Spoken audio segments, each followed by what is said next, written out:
make pregnancy stressful. It is World War.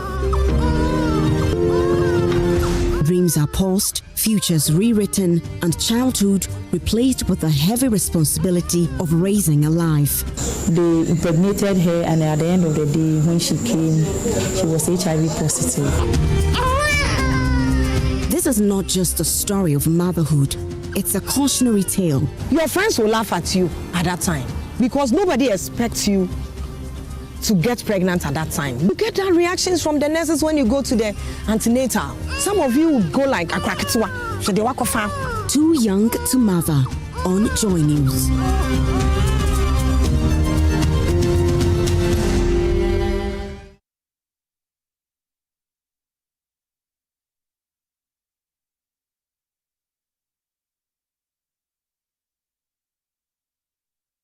From farm to plate, do you really know what you're eating? Any glitch in the circuits of the food chain can change the price and size of what you eat. Technology has changed the face of farming, but how is Ghana plugging in?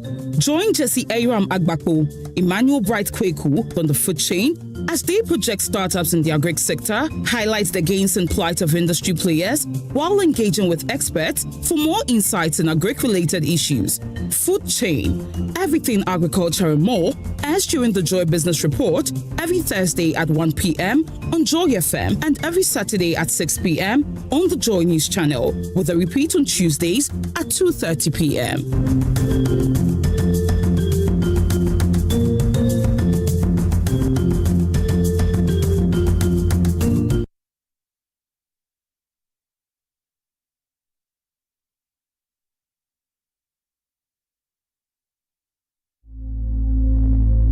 Imagine a family without a home. Imagine a song without a voice. Imagine a church without prayers. Imagine a government without citizens. Imagine democracy without journalists. Imagine a world without the media. Life.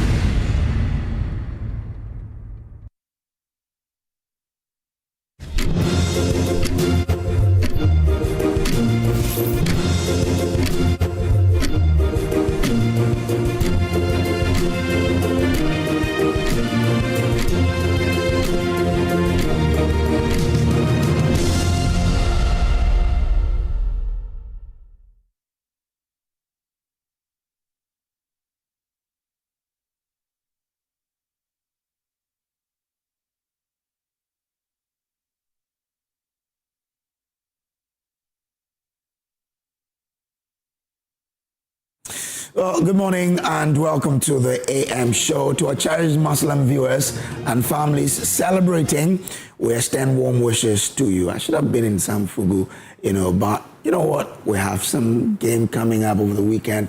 I wanted to build up to that. Now, it's a season that brings you peace, joy, blessings, and renewed hope to your homes and communities. And we do pray that all of this becomes your portion. Now, to the story shaping the national conversation this morning, the minority is accusing government of double standards. Why? Because they're arguing that the suspended 0.75% mobile money wallet to bank transfer charge by MTN is effectively an attempt to reintroduce the controversial E-levy through the backdoor. As this is a misunderstanding of telecom charges or a fresh burden on consumers already navigating economic pressures. We'll delve into that. Now, we also turn to the situation in South Africa, where the first batch of Ghanaian evacuees are expected to arrive in Accra today. So the batch is expected to arrive here. Now, with more returnees expected later this week, behind the numbers are stories of uncertainty, disrupted livelihoods, and the difficult task of rebuilding lives back home. In another major development, Cocoa Board is proposing a new law that could impose a 10-year jail term for cocoa smuggling as authorities intensify effort to protect Ghana's cocoa sector. Will tougher punishment serve as a deterrent, or are there deeper structural forces driving the problem? We'll delve into all of that. Now, joining us to deal with these matters include Dr. John Osai Kopong, Director, Institutional Effectiveness and Quality Assurance at Shase University and CDD Ghana Fellow. And then we have lawyer Wanda Victor Kuto, board member, VRA, and also a National Executive Committee member of the NDC.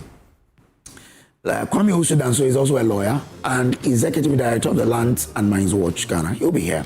And Aaron Asiedu Entry, also soon to be a lawyer and member of the NPP National Communications Team. He'll also be on the show this morning.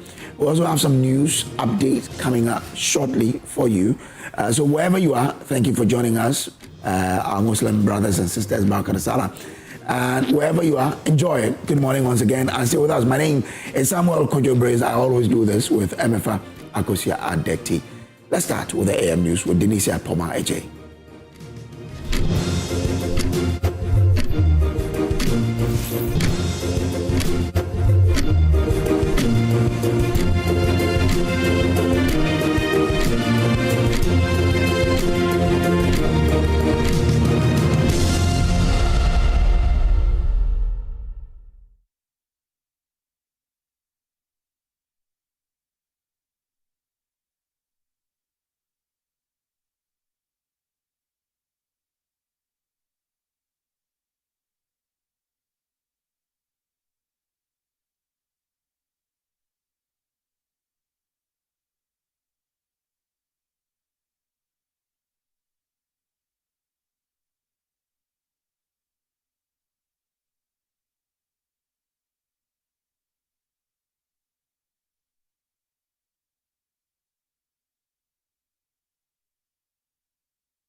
Hello, my name is Pamela from Customer Service. Please revalidate your account by texting your Ghana card number to 0500,000 247. Hey, Abili, wabedim. Madam, give me the numbers behind your ATM card. I'm calling from the head office. An email was delivered across to our customers this morning. Confirm if this is your bank account 100,100,100. Thanks for sending your bank card details. Send the OTP now to avoid cancellation. EcoBank will never call, email, send an SMS asking for your PIN, OTP, bank card, or Ghana card details. Don't get played. EcoBank, the Pan-African Bank. Hello, please, I'm calling from Customer Experience Center. Hey, Junior, you're the shitter. Remember shit that your mama made. For home cha-cha. Hey, Charlie, you bring home Joe. Nah, no bring home. So just a stop. Back to school with Kenke. It's here, come talk to them. Enjoy homemade taste of shito, always with Didi Shito. Stop taking all the shito now. Carefully selected ingredients, no preservatives, no colorants. Didi Shito, if you do need. This advert is FDA.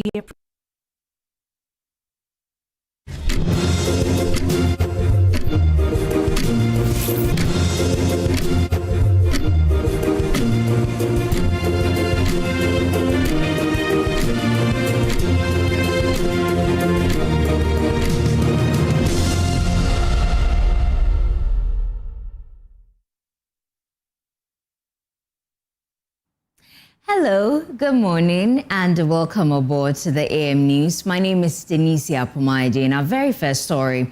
Municipal assemblies in the Greater Accra region say they are now ready to intensify the crackdown on air pollution. Under the Breathe Cities initiative, 15 assemblies have been equipped with 3 air quality monitoring sensors each to help track pollution levels, identify hotspots, and support enforcement against activities such as open waste burning, industrial emissions, and vehicular pollution. Authorities believe the expanded monitoring network will provide real-time data to guide policy decisions and strengthen efforts to protect public health as concerns over poor air quality continue to grow. There's more in the following report.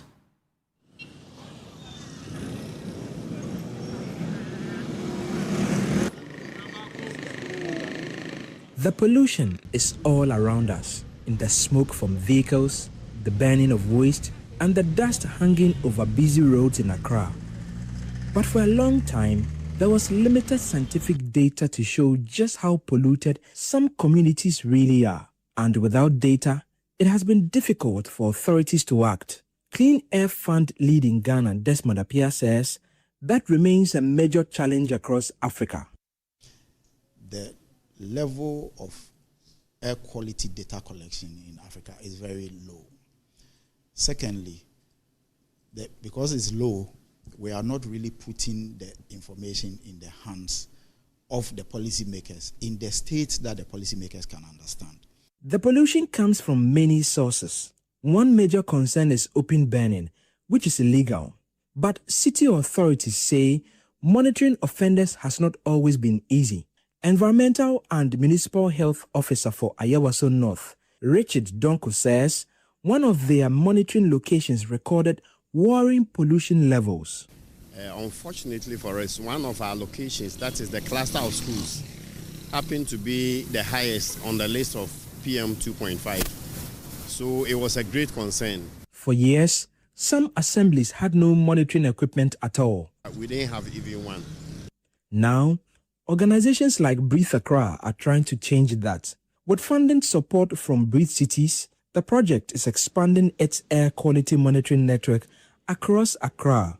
In Phase 2, 13 municipal assemblies are each receiving 3 additional sensors. That brings the number of real-time air quality sensors in Accra to more than 50, the largest network of its kind in Ghana and across the sub-region. Project coordinator for Breathe Accra, Kelvin Yeboah, says the goal is to help assemblies make decisions backed by data. So now that we've given them sensors and training, they have access to the data which lead to policy decisions and then inform their activities, including enforcing their bylaws. So we expect that going forward, the assemblies will be able to enforce the bylaws on open burning and the rest, backed by the data from the local sensors that we have given them. The new sensors will provide hyperlocal air quality information, helping assemblies identify pollution hotspots, educate residents, and even prosecute offenders when necessary. Municipal and Environmental Health Officer for Ayawaso West Municipality, Alhaji Shani Mutala, says the data is already revealing the scale of the problem. As far as we are concerned, before the sensors, we are not seeing the effect of it as compared to when the sensor was mounted at Tetekwashi. Yeah, because with the data that we have, if it continues, we have to enforce by taking them to court for the court to find them. By so doing, they will not do that again. In Ayawaso North, Richard Donko says the census will also strengthen public education. I am super excited in that I'll have real data to convince people that, look here, these are the data that we are talking about. And with that, once we have evidence, people will begin to rethink and reset their thinking as activities that causes air pollution. So it is a great news for me. Technicians with the project say the census will monitor dangerous pollutants, including particulate matter and nitrous oxide, pollutants linked to serious health conditions. This low-cost sensor you see here, the Clarity Node S, is designed to monitor the particulate matter of sizes 2.5 microns, 1 micron and 10 microns. And then also is designed to measure the levels of nitrous oxide, which is a very dangerous pollutant in the atmosphere. So these two main pollutants are being measured because they have very drastic effects on human health. So we want to know the levels and then see how best we can attenuate the levels at which they are being released into the atmosphere. And with more sensors now spread across the capital, city authorities hope they finally have the tools to better understand the air people breathe every day and take action before it becomes even more dangerous. For Joy News, Michael Ashale. This story was a collaboration with New Narratives. Funding was provided by the Clean Air Fund, which had no say in the story's content. The Architects Registration Council is intensifying monitoring and construction activities across the country amid growing concerns over unregulated development and compliance with professional standards. The move follows a surge in construction projects within urban centers, prompting renewed inspections aimed at protecting lives and property through stricter enforcement of safety standards. The Compliance Committee of the Architects Registration Council is warning developers and contractors operating without registered architects or approved permits to regularize their projects or face sanctions. The caution follows inspections at selected construction sites across Accra to assess compliance with architectural and building regulations. Chairman of the committee, Samuel Korte, says the exercise is part of efforts to ensure construction projects adhere to approved standards and safety requirements. It's been increasingly coming to our notice that there are a lot of construction projects ongoing in the city and other parts of the country which are not being supported by registered architects or practicing architects, and this is a huge concern. Subsequent weeks we'll be going to various sites, so this is more or less a caution to any project ongoing currently. If there are construction projects that for you, a developer or an owner, you don't have registered architects or you don't have the right permits and the like, be aware we could be coming to your site very soon. Acting Registrar of the Council, Josephine Pesese, says the regulator is working closely with local authorities to strengthen enforcement amid concerns over building collapses and unregulated construction activities. So we've had building collapses. So the question is, are these buildings also being done by professionals within the space? So if we ensure that architects are the ones doing it, then we can guarantee, or we can beat our chest that the ones that are collapsing are not by architects, but rather by charlatans or non-registered architects for that matter. We have foreign architects, we have people who are not professionals also practicing within the space. So if the compliance team goes out consistently, we should be able, that's our target, we should be able to drop those who are not professionals. The council says similar inspections will be carried out across the country as it steps up efforts to improve compliance and promote safer building practices. Michelle Latte, Joy News.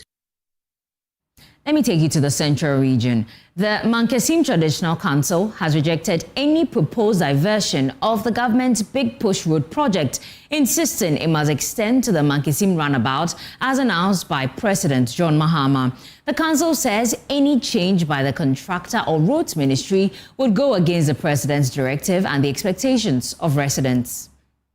Addressing the press conference, the paramount chief of Mankesim, Osajifo Amanfo-Addo VI, dismissed claims that the diversion was necessary to preserve statues mounted at the Mankesim roundabout, describing suggestions that the Traditional Council had been consulted on the cultural significance of the monuments as false. We heard a media person reporting from the Winneba Junction.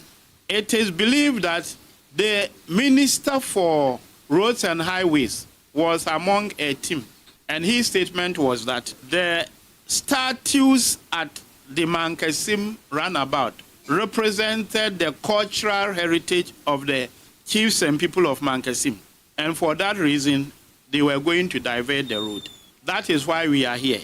We, the Nananum of the Mankesim Traditional Council, clearly and unequivocally state that none of us have been consulted by anybody from Highways or the Ministry of Roads and Highways on the issue of statutes. The statutes at the Mankesim roundabout. And none of us has told anybody that they represent our cultural heritage. He maintained that President John Mahama had clearly announced that the Big Push project would connect Winneba directly to the Mankesim roundabout, stressing that any deviation from that plan amounts to a departure from the president's public statements. We have in our possession a video on social media where His Excellency the President of the Republic of Ghana, John Dramani Mahama, clearly and unequivocally stated that the road construction was going to connect Kasua to Winneba. He went on further to say that then Winneba to Mankesim roundabout, the emphasis. He did not say through Mankesim. Then from Mankesim roundabout to Cape Coast. So who is changing the words of Your Excellency? Osajifo Amanfo-Addo VI further demanded that the contractor and the Ministry of Roads and Highways immediately halt attempts to alter the project's alignment and urgently reschedule a proposed stakeholder engagement to fully address the council's concerns. So therefore now, this is our message. Strict adherence to the statement by His Excellency John Dramani Mahama that the road shall connect Kasua to Winneba, Winneba to Mankesim roundabout. Emphasis, Mankesim roundabout. Emphasis again, Mankesim roundabout. And from Mankesim roundabout to Cape Coast. No change. On the part of the highways, we are calling on them, if they still think it's worth it, to honor the stakeholders meeting or public hearing per their letter dated 26 February 2026 and fix a new date. From Mankesim, Abigail Lesol reports for Joy News.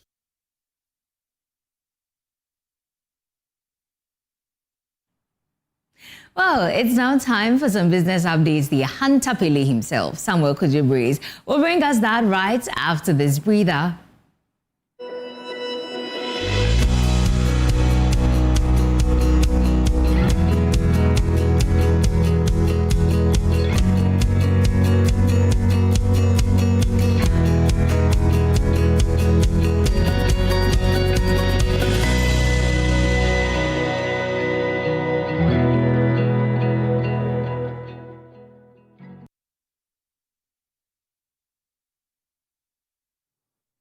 Let's do some business updates now. And the Bank of Ghana has filed an application at the Supreme Court seeking to challenge the ruling of the Court of Appeal on the restoration of GN Savings and Loans license. We have details in the following report. Based on this application seen by Joy Business, the Bank of Ghana is asking the Supreme Court to set aside the judgment of Court of Appeal that sought to restore the license of GN Savings and Loans. It also wants the highest court of the land not to allow the appeal against the High Court judgment to stand and restore the High Court judgment which dismissed the case brought by GN Savings and Loans, as well as its chairman, Dr. Papa Kwesi Ndom. The application went ahead to state that the applicant, that is Dr. Papa Kwesi Ndom, Coconut Grove Beach Resort, and Group Indom Limited, did not comply with an earlier mandatory provision of Rule of the Court of Appeal, Rules 1997, CI 19 as amended, which stipulates that particulars of an error of the law alleged should be clearly stated in the notice of appeal. The application from the Bank of Ghana seen by Joy Business also went ahead to state several instances that it describes as particulars of error of law that should strengthen its case for the ruling to be dismissed. Mobile Money Fintech Limited has indicated that it will move quickly to engage the Bank of Ghana over its fees on wallet transfers to bank accounts. There is more on the latest response from managers of the mobile money platform. According to sources close to the Mobile Money Fintech Limited, it is planning to carry out this very important engagement with the Bank of Ghana because there is the need for the fee to be introduced. Mobile Money Fintech Limited again argues that this proposed fee is to help address the growing gap in the pricing structure when customers go to an agent to do cash-in or when a customer receives funds from the interbank payment and settlement system. The fintech firm have also told Joy Business that when these customers eventually push this fund into their bank account in the current dispensation, they completely lose out. Mobile Money Fintech Limited also maintained that the fee is to correct this anomaly in line with the fee practice in the banking channel. It went ahead to state that the fee only applies to individual consumers and not to agents and merchants. The firm, however, assured that it will go ahead to fully comply with the Bank of Ghana's directive that they should freeze the introduction of this fee effective June 1 and open the door for some consultation on this issue. The Bank of Ghana in the statement maintained that their directive was also to ensure that any changes to charges in the mobile money financial services ecosystem are introduced fairly, protect consumers, and support their financial well-being.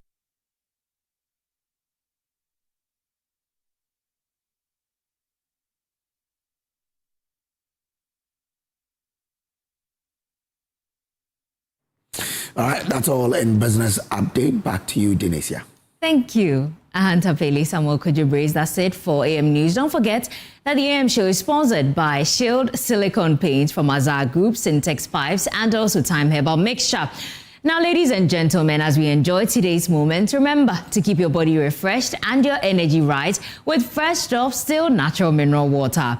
Fresh Drop Still Natural Mineral Water is not just any water. It's natural and mineral rich that keeps you going. So whether you're dancing, cheering, networking, or simply enjoying the moment, Fresh Drop Still Natural Mineral Water helps you stay cool, refreshed, and fully present. So grab a bottle available in 500 ml, 20-liter jars, and sachets. For bulk purchase or inquiries, call 055-2250-290. Now, for more news, I know a place. I highly recommend you log on to myjoyonline.com. My name is Denicia Pomaide. Up next is sports. Hunter Pili brought us business. Enjoy the rest of the show. Have a lovely holiday.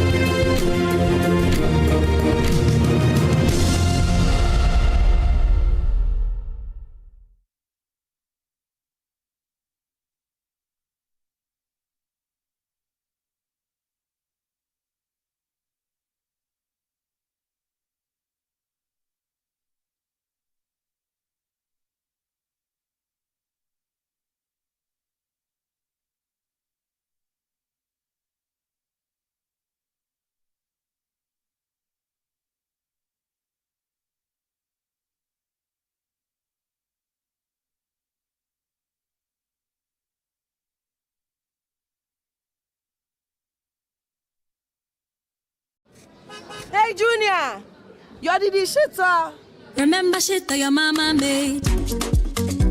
For home Hey, Charlie, you bring home Joe. Nah, no bring home. So that's a stuff. to school with Kenke.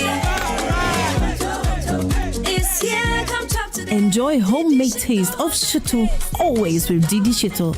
Ah, stop taking all the shit on now. Carefully selected ingredients, no preservatives, no colorants. Tidishito, if you do need.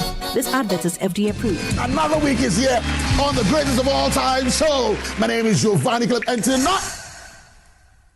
tonight we're bringing you talent. Contestant number 1, let's bring Baby Girl. Let's bring. You did it for you.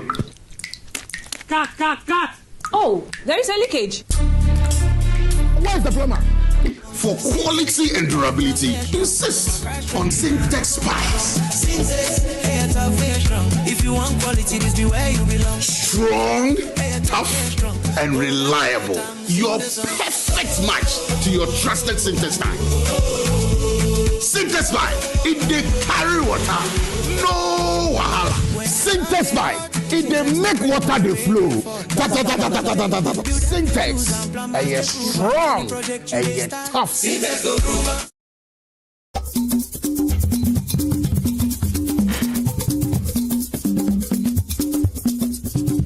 Makwanu gado mokakada anuji.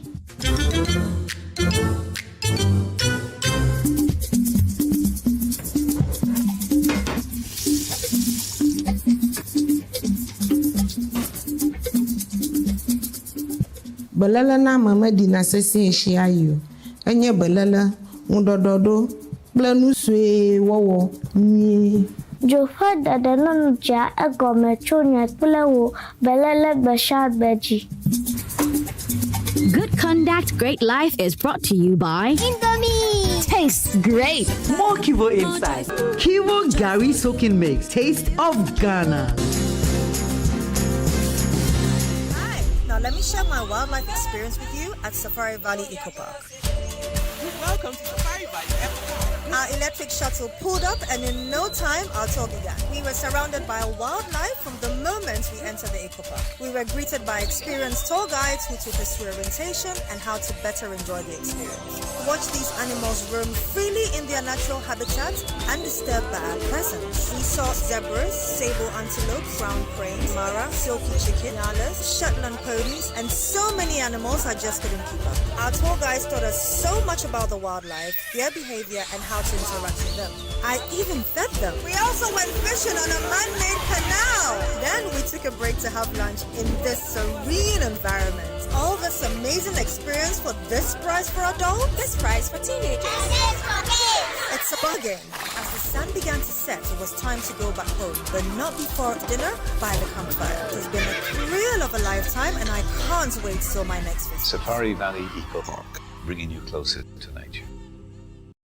The 12th Ishmael Yamson and Associates Roundtable Conference is here. Under the theme Unlocking the Next Quarter Century, this conference will spotlight the ideas and strategies shaping Africa's future. BRT 2026 will feature a distinguished speaker lineup including the Minister of Finance, Honorable Kasiel Atuforsen, the Minister of Energy and Green Transition, Honorable Dr. John Jinapo, the CTO of Huawei Technologies Company, Augustine Chu, the Chairman of the National Development Planning Commission, Dr. Nee Moy Thompson, and renowned Pan-African activist, Professor P.L.O. Lumumba.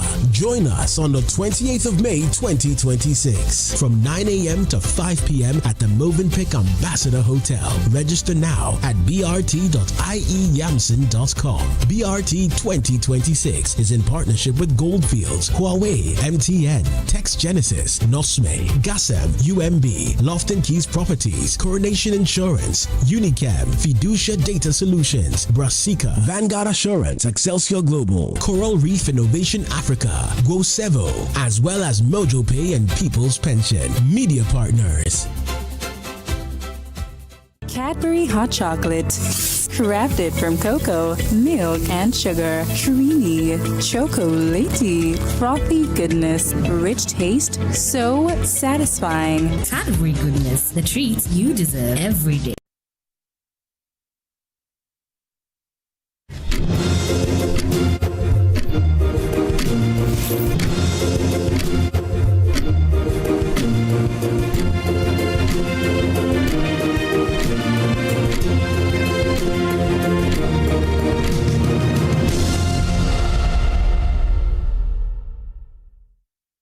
Derek, how you doing, my friend? Good, blessed. Now, we are done with training, so I can rest a bit, and later I go home. So it's an easy day. It's a good day. It is a good day. You had a long-awaited debut for Ghana in the friendlies against South Korea. It took you a while. You had call-ups, and then all these issues. But now, after that, you've now played 3 games now in a row. You started all 3 matches in a row. Tell me about what it finally feels like for you to don the Black Stars jersey after all the issues from the beginning. Yeah, I think as a young kid, you always dream about this. To be one day a national team player. And for me, my parents are from Ghana. I'm born in Germany, but I have the Ghanaian blood in me. And it was from the beginning, a dream to play for Ghana. And when I had my first game against Japan, I was really excited, my friends and family, of course, as well. And then, the special game against Germany, in Germany, it was also different for me. Like I said, special game. It's an honor to play for your country, and I hope to continue like that. I think now, it's also special time because the World Cup is in front of us. So for a player, it's always a dream to play at the World Cup. So I try to continue good at Union, and that I have a spot in the squad for the World Cup. Amazing. And let's talk about the nationality switch issues. At what point, who first contacted you about playing for Ghana? Do you remember the first time you got a call from someone that said, "Hey, Derek, do you want to play for Ghana?" And do you remember that call? And how did you react to the whole situation? It was years ago already. I was in contact with the GFA, but I think it was not the right time or right moment because we talked a lot if I want to play for Ghana, I was always ready, but it never come to it, And then in 25 September, I think, the international break against Japan and South Korea, I was in contact with Akufo-Addo for a few months. So he was calling me, and he said there's a spot free for you, and if you want to play for Ghana, you can. So he asked me if I'm ready. I said, I'm ready. So I want to play for Ghana. It's my dream, and when I have the chance to play for Ghana, then I'm there. And then he said, okay, I will call you back, because I think he had also talks with different guys at the GFA. So at the evening he called me back, and then he said, we want that you join us. And I was really happy. I was speaking to my family and friends that Otto was calling me and said, I'm in the squad. So I think it was in September 25 where the contact with Otto was really intense, So from there, it was a journey till now. Yeah, amazing. And to be honest, you could have had your debut long before the Japan and South Korea matches. In the last round of the World Cup qualifying, I think against Comoros, and then at home. But then you were in the team, and then you didn't play, and everybody's like, what is happening? Like, why didn't he play? And then later, the GFA said it's because they couldn't complete your nationality switch. But you were with the team. At what point were you told that, Derek, now you're here, but I'm sorry, your nationality switch is not complete, you can't play? Or did you know even before coming? Yeah, it was weird. It was really weird for me because, Otto, at that time he was calling me. He said, "Yeah, you on the squad. You can play. You ready?" And for me as well, I was thinking, okay, now I want to qualify for the World Cup. So it's a very important game. We play in Chad, and I think the Mali game was at home in Accra. So we fly to Chad, and I was thinking, okay, I can play. So no problems are there anymore, or no issues are there. So, and then I think one day before the game, Otto called me. He said, "Hey, come up like to the where we eat, to the dinner room." And then he was talking to me. He said, "Yeah, I'm sorry, the nationality switch didn't go through. I think you can play, but we don't want to how you call it to." We don't want to make, we don't want to risk that, because if you can't play and you play, then we have more problems, So I was, I was like, he's right, because if they have more problems, because it's just 1 or 2 games, 2 games against Chad and Mali, I don't want to risk it. So that's why I was like, okay, I understand everything. He said 10 times sorry.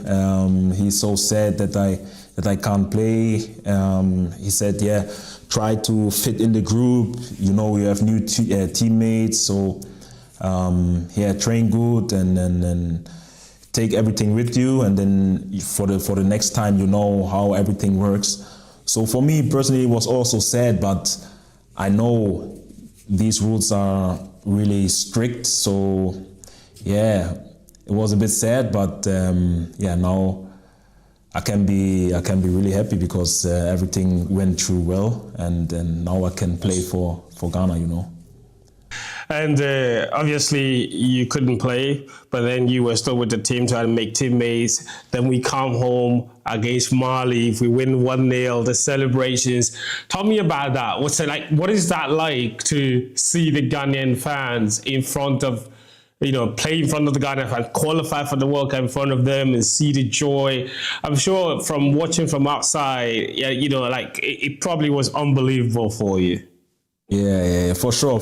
Even for me, my first time the last time in Ghana I was at that time with 2 or 3. So many years I was not in Ghana, and then because of the national team, it was my first time after 10 or 12 years. So I was really excited, when I arrived at the airport, I came out, I feel direct. It's a different air, so it's really hot and everything. I was like, okay, to play football here is much different than in Europe. So it started like this, and then new teammates. Everyone was really kind. We are all the same, we are all from Ghana, so we speak G, our language. We eat together, and when you are new in the national team, you have to dance. And I came new. I did the dance, so I think the atmosphere in the group was much easier, and everyone was laughing, and it was good moments and funny moments. So that's why everything was easy.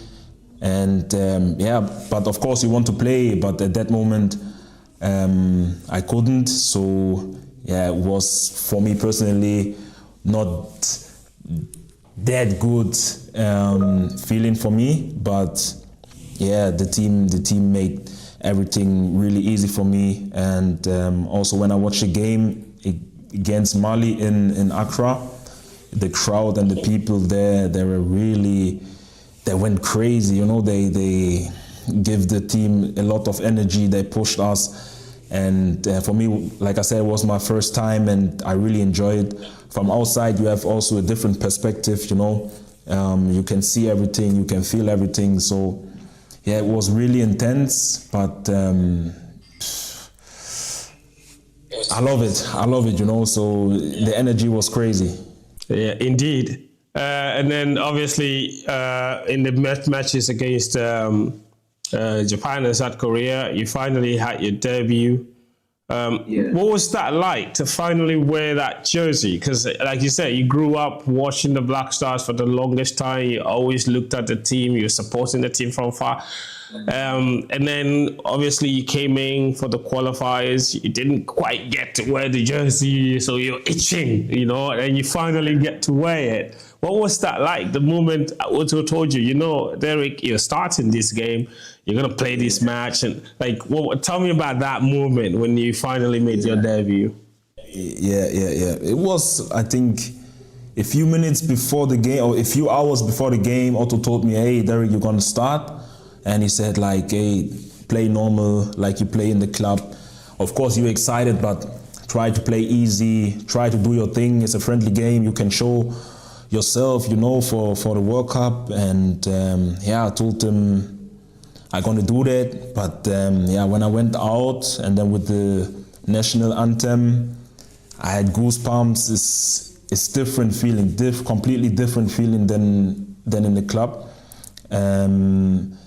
It was, like I said, with goosebumps, and I was really excited. Also, the first ball, I tried to play easy because I don't want to make mistakes in the first games or something, so I have to come in and to improve pass by pass and action by action. So I tried to play easy, but it was really good because for me also the whole team was new. I don't know even one player on the pitch. So that's why it was for me, okay, Derek, try to play first easy, try to connect really well with my teammates. And I tried to do that on the pitch. I think at the end we played not so bad. We lost at the end, but I think with a lot of new players, when you watch the 90 minutes, I think it was not that bad at all. So we played a good game, and this was the only thing with Otto and Ghana and my debut. Very happy for you. It was like you said, it was a good game indeed. Ghana lost, but it was very close. It wasn't. And then you come back to the club after that. Does playing for a national team give you a different feeling? Because you go there, you play, you come back. Do you come back with does it give you a different kind of confidence? Like, what was it like after you played and then you come back to the club? Do you come back with a certain different feeling, maybe with your shoulders like this, something like that? What does it do to you, like, mentally, Yeah, I think as a player to play for a national team is always different. You get confidence, especially when you play, and I think.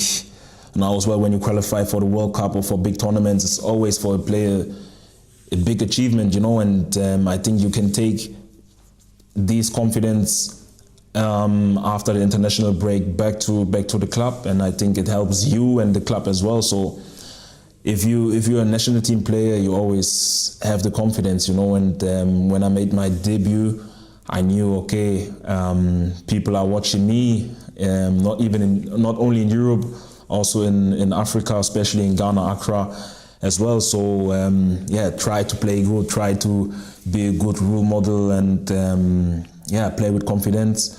And I tried it. So I try to keep going like that to play good, and I hope that I'm also in the squad for the World Cup to play a good tournament, and then take the confidence also back to Onion and try to play here also a very good season.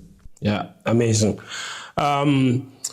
Then obviously the last international break as well, that was when many Ghanaians really got to see you. You started both games against Austria. That match didn't go too well. We lost 5-1.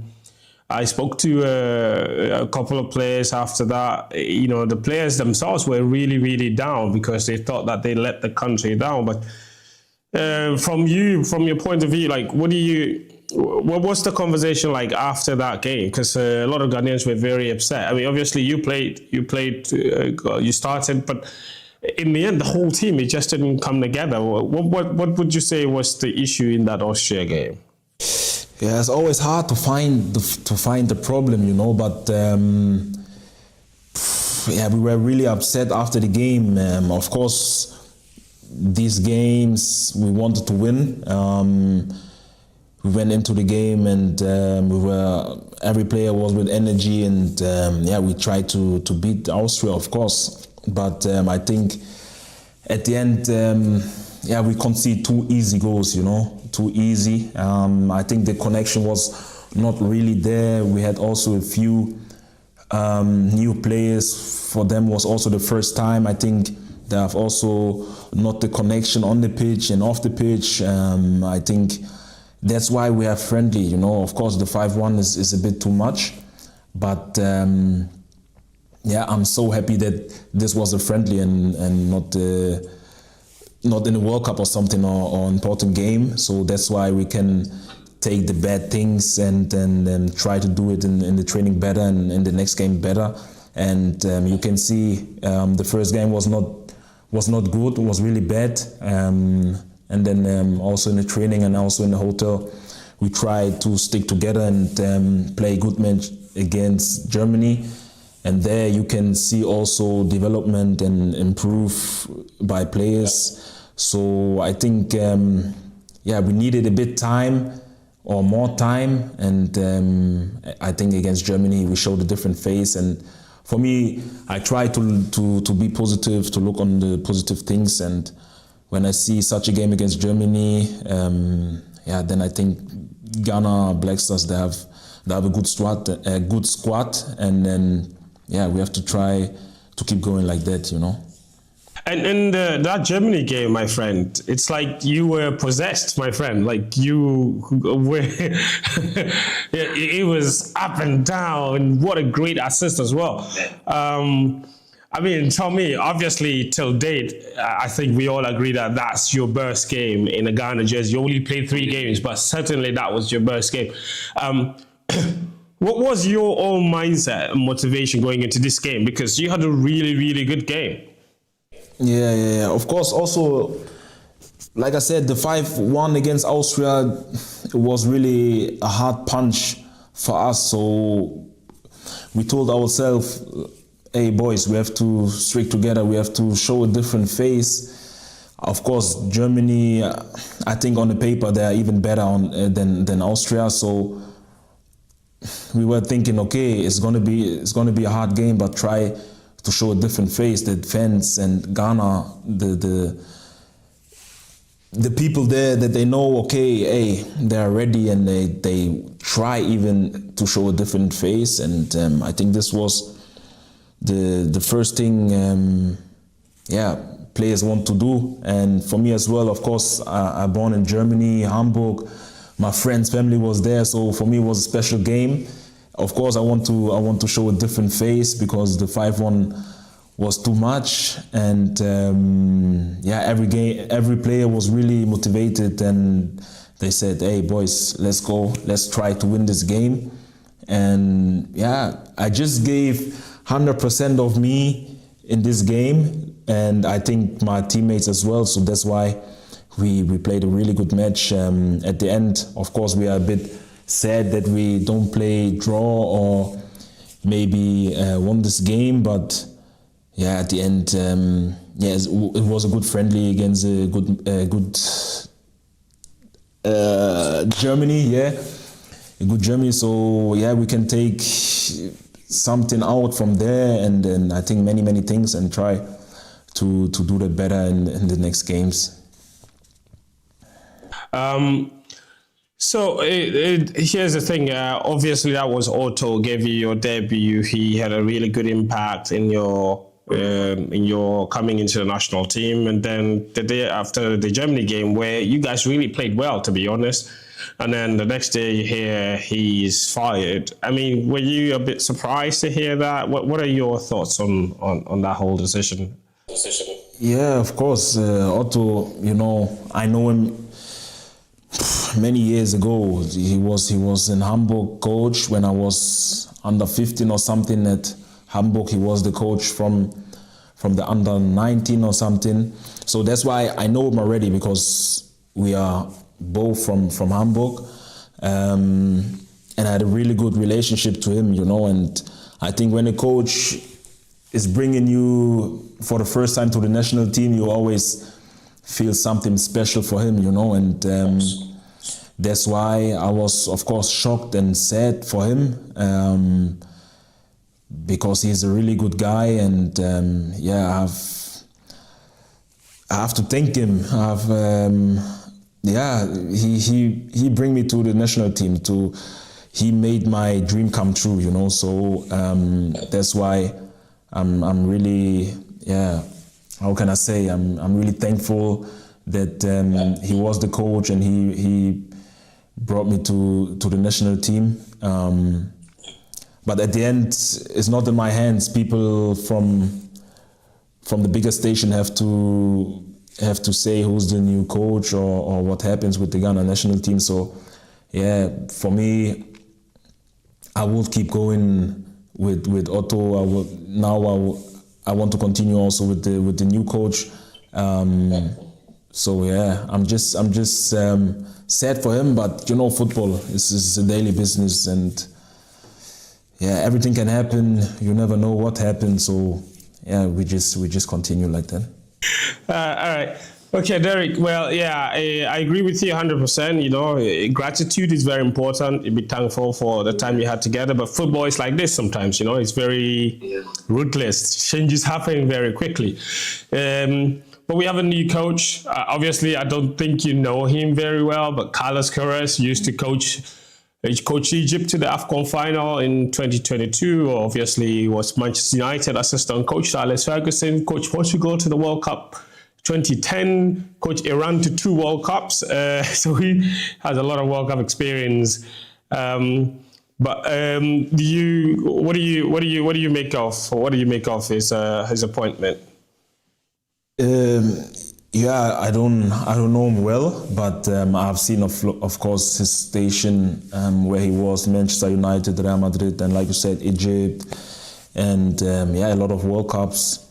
I think the experience is really good, especially for us, because he played a lot of World Cups and he won also many things. He trained with really good players. So that's why I think it's really good for us. This is the only thing I can say, because I don't know him in person. I think he's also a good person. So I'm really excited to see him soon. Yeah, and also because Otto knew you, he watched you a lot before he gave you your debut and that sort of thing. With the new coach coming in, does that always make you want to work harder now? Because now all of a sudden it's like you have to do it all over again. Yeah, for sure. When you have a new coach, you have to show him that you are there and that you want to play, that you want to be in the squad, of course, especially when a new coach is there. So that's why I try to play good at Union, at my club. When we have the international break again, the friendlies before the World Cup, I try to play really good to impress him.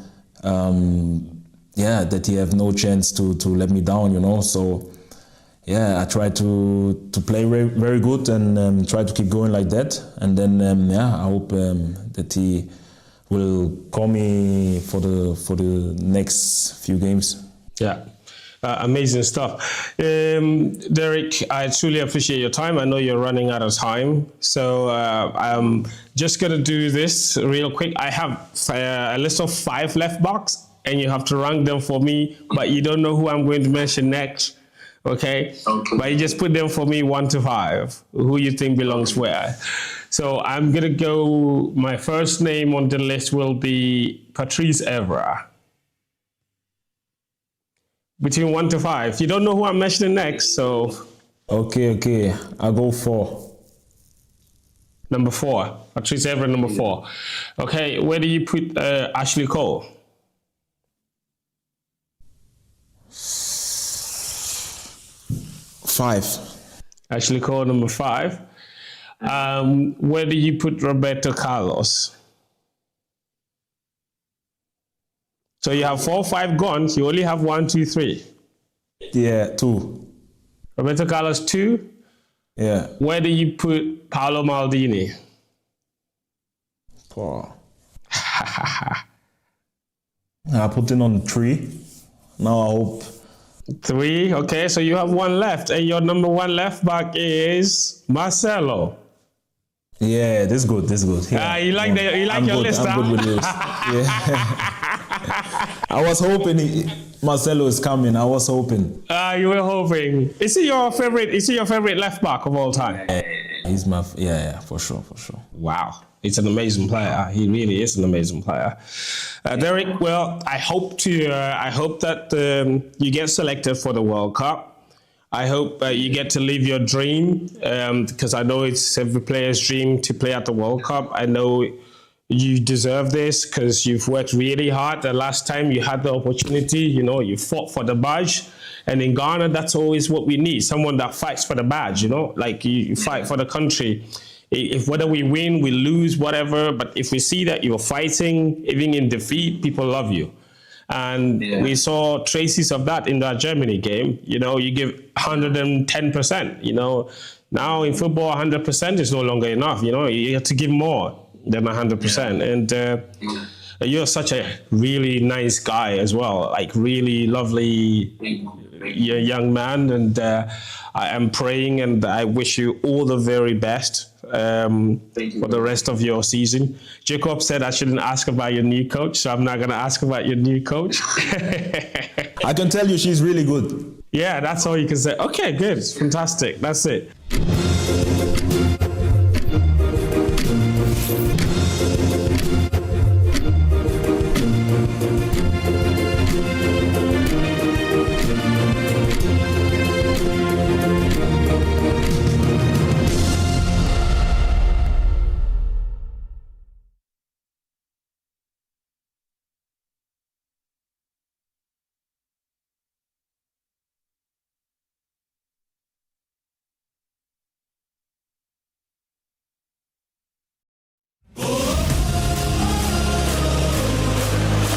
From Africa to football's biggest stage, you are invited to be a part of it.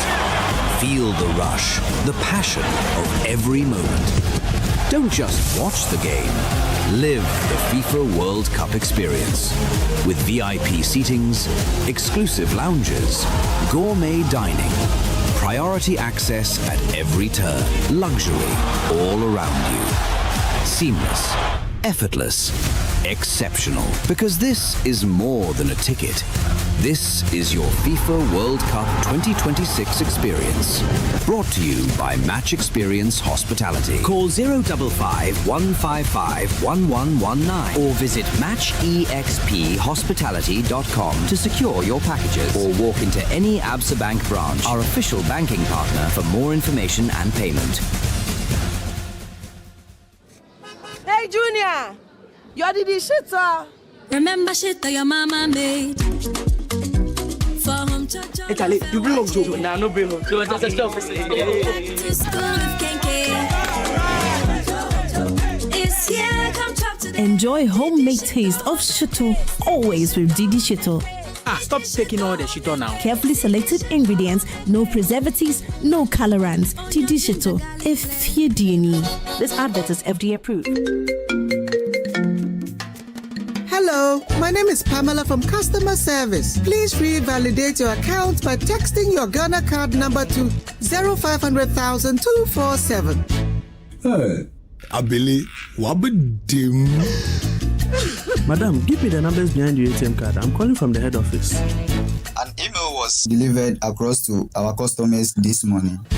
Confirm if this is your bank account 100,100,100. Thanks for sending your bank card details. Send the OTP now to avoid cancellation. EcoBank will never call, email, send an SMS asking for your PIN, OTP, bank card, or Ghana card details. Don't get played. EcoBank, the Pan-African Bank. Hello, please, I'm calling from Customer Experience Center. The 12th Ishmael Yamson and Associates Roundtable Conference is here. Under the theme Unlocking the Next Quarter Century, this conference will spotlight the ideas and strategies shaping Africa's future. BRT 2026 will feature a distinguished speaker lineup including the Minister of Finance, Honorable Kasiel Atuforsen, the Minister of Energy and Green Transition, Honorable Dr. John Jinapo, the CTO of Huawei Technologies Company, Augustine Chu, the Chairman of the National Development Planning Commission, Dr. Nimoy Thompson, and renowned Pan-African activist, Professor PLO Lumumba. Join us on the 28th of May 2026 from 9 a.m. to 5 p.m. at the Movenpick Ambassador Hotel. Register now at brt.ieyamson.com. BRT 2026 is in partnership with Goldfields, Huawei, MTN, Text Genesis, Nosme, Gasem, UMB, Lofton Keys Properties, Coronation Insurance, Unicam, Fiducia Data Solutions, Brasica, Vanguard Assurance, Excelsior Global, Coral Reef Innovation Africa, Guosevo, as well as Mojo Pay and People's Pension. Media partners. The battle line has been drawn and history is calling. 2 giants, 1 trophy. Will this be Arsenal's first ever Champions League trophy? Or is PSG lifting it again for the 2nd time in a row? Join your number 1 entertainment radio station, Hits 103.9 FM, at the Aviation Social Center as we watch Arsenal versus PSG battle on a giant screen. Ghana, get ready for the Hits FM Rep Your Jersey 2026. This year, we've ramped up the excitement with sports quiz, soccer tournament, the Champions League anthem competition, esports, JAMA, and more. All roads lead to the Aviation Social Center. Swag up your jerseys. Wear your football club jersey proudly. And let's all meet at the Aviation Social Center from 10 a.m. to late. Mark the date, Saturday, 30th May 2026, and get ready for lots of fun with friends and family. Entertainment with your favorite Hits FM personalities. Music with a Hits FM DJ squad. And amazing prizes to be won from 10 a.m. to the climax of the UEFA Champions League finale match in grand style. The Hits FM Rep Your Jersey 2026 is powered by Joy Sports with support from Joy Prime, Joy News, Joy FM, and My Journal Online, and proudly sponsored by TCL, Inspire Greatness, Star Oil, still quality and affordable fuel for all. Soccer Bet, your best bet for sports betting. Didi Shito, Efiedienye, Heineken, share the passion. Twisco chocolate food drink, power your dream. Ashesi University, educating the next generation of ethical and entrepreneurial leadership for Africa. Ayuda, Ghana's number 1 services app, Abaco Services, baby. Franco Trading Enterprise, still phone Papa Pavi. Day by day men, strong and refined. The skincare you deserve. Heritage Christian University, educating compassionate entrepreneurial leaders. Citizen Sports Mall, level up your game. Aqua.natural mineral water, Obenum Manum Bium, DSTV. Feel every moment. The Hits FM Rep Your Jersey 2026.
Back to the show. You know what, I'm in Black Stars. You know what's happening.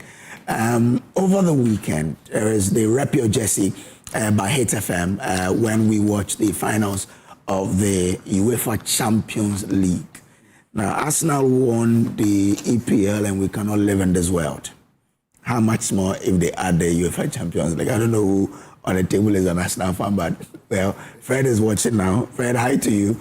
I'll be supporting a team I know I want to reduce the noise on Saturday, so let's see. But you also have to watch your wear your jersey and meet us at the Aviation Social Center as we go through this Hit FM Rep Your Jersey. I'm repping Black Stars. Tomorrow I'll be repping Manchester United, the greatest team in England. Anyway, let me welcome my guest. Kwame Uzudanso is looking at me. This is disinformation. And misinformation. Kwame Uzudanso is a lawyer and the executive director of Lands and Mines Watch Ghana. Kwame, good morning. Kojo. You have to come. You have to come. There's Manchester, but instead of the United, it's City. Are you speaking on fact, lawyer? Oh, facts. Which fact? When was the last time you won EPL? No. No, that's not it. How many trophies do you have? No, but you see, you are relying on history. What are you saying, please? It's like the Black Stars basking in its old glory. You know, history is very important. History is very important. It guides the future. Thank you very much. And when you derail from the trajectory of that history, on this one, you're not my friend. Let me go to my friend. Lawyer Wanda Victor Kuto is board member of VRA and National Executive Committee member of the NDC. Lawyer, good morning. Good morning. You believe Manchester is the greatest, right? Me, I'm a Chelsea fan. I used to be Arsenal, but when Michael Essien moved to Chelsea, then I moved to Chelsea. Maybe if you have a team in Hunter West, let me know. Good. Let me know. I may move again. Thank you. We'll make it to the Premier League someday, and you support us. Right. Dr. John Osai-Kopong is Director Institutional Effectiveness and Quality Assurance at Ashesi University. He's also a CDD Ghana Fellow. Good morning. Good morning. Trust you're well. Yes, I'm doing well. Ashesi is Ghana's Ivy League, right? Yes, it is.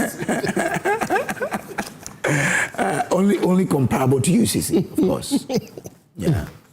Okay, let's get on to the segment or into the segment. But let's start with what the papers are reporting. Today we're going to do portals, starting with myjournal.com. On that, it says first Ghanaians set to be repatriated from South Africa over anti-immigrant protest. We are expecting them to land here in Ghana. Now, show me where he said he wants to be flag bearer. Dafiamepo defends Asiedu Nketia. Okay. The battle lines indeed are drawing in the NDC because a few days ago, Harun Idrisu, in a subtle attempt, tried to reply Chairman Asiedu Nketia over his comment on this particular matter about flag bearership. But today, Dafiamepo is asking Ghanaians to show him where Asiedu Nketia said he wanted to become flag bearer. Okay, that's it there. Now again, he says crime is everywhere. Dafiamepo slams OSPs across centered operations. Okay, all right. It looks like the battle is still on, right? Well, the OSP should go countrywide. And don't be cooned or cocooned in Accra. Dafiamepo pushes OSP to invade districts. And there's this story there which is of really good interest to me. It's on our table this morning. We'll look into it. AG back Supreme Court case seeking to open party primaries to all members. And the NDC, we understand, have also joined, in this particular matter. So quite an interesting issue there on myjournal.com. General Mosquito promised to, quote, annihilate NPP. Dafiamepo reviews details of earlier tour.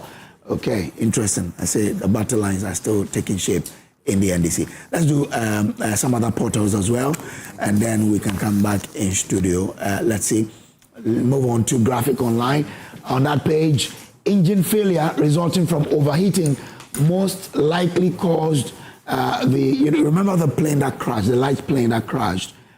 We understand that it could have been an engine failure. But again, aspect of that report also says that the over-concentration on phone probably also contributed to the incident. Ghana launches e-visa system, waives visa fees for African passport holders. Bank of Ghana suspends proposed MTN MoMo to bank transfer fee, and where Paintil and Afena Jan, Kofi Kenata react to Black Stars list. Okay, and I've seen some other people asking the same question, especially about Paintil, who has scored more goals and played more in the MLS this season. over why he's been snubbed. We don't know. That's not the final list anyway. Maybe when the final list comes out, we'll see their names in there. Let's do BBC now. Dozens killed in Lebanon as Israel intensifies strikes. Hey. Maybe I'll ask the lawyers here whether international law is law anyway, looking at what's happening. Iran condemns U.S. strikes as gross violation of ceasefire. NASA unveils next steps to build permanent moon base. Okay. And YouTuber arrested for allegedly using AI to defame Korean actor. Hotels can refuse tourist tap water. Italy's top court rules. And White House erect UFC cage ahead of US 250th anniversary celebrations. Okay, those are the stories on the BBC. All right, let me come in studio and start there. But we've also been joined by Aaron Enchi. Aaron, you're here to be called to the bar, right? Yes. Or you've already been called to the bar? You are here too? No. Okay, so future lawyer. Times are tough. Those in opposition and those who are in the civil society are rather complying with the directive of the government. We are in our fugu. Myself and Doc are in our fugu. One who is coming from the government is on the salary of the government. Hey. That's everything. But isn't it too early for this one? Today is Eid. Yes. If for nothing, we should go by this. But you see, my lawyer counsel over here is a bourgeoisie. Solid bourgeoisie. You see it clearly. They don't care paying a lot of D-levy and E-levies. But we are in the hands of the Lord. Okay. You are looking very, very... Hey, Aaron. That's good morning. That's good morning. It's where it's passing. Good morning. I might be gagging people with free speech. You want to gag me? Oh. You will be granted bail. But I want us to start on a very sad note. Yesterday, there was a story of an accident that claimed 12 lives. Oh, wow. Only 2 people survived, but they are also in very critical conditions. Now, I don't know, maybe we'll show sniper, we can't show everything, but just to illustrate for you to see how that accident was. We'll start with that. And we give each of you 2 minutes to look at how can we really deal with these accidents? Because according to the narration, where the accident happened was a dangerous area where the driver wanted to overtake, and it caused this. 12 people. In one of them, it was a mother and the children, like the family. They all died. I mean, year on year, we record huge data of people being killed by or through accident. Look at this. This is the remnants of the car. I mean, this is just beyond description. This is beyond description. Yeah. This is serious. I mean, and look at where it happened. This is within town. And I'm told as a driver, when you are driving within town, you have to go between 30 and 50. That the experts say if there's any collision or any hit, the person is likely not to die. Yeah, the impact is not. But this one in town and this sort of it's within the Ashanti region. The Kumasi is in Kensu. Kumasi. Yeah, that's this. So let me start with you, Doc. Really, how do we overcome this? We've done campaigns after campaigns, yet we keep on recording these. Good morning to your viewers. Good morning to everybody else. Just like you are asking, I'm not sure what else to do in the sense that year in, year out, these issues are highlighted. We have all manner of safety campaigns. We engage in, you would see signs on our roads about, overspeeding kills, all the things that are supposed to,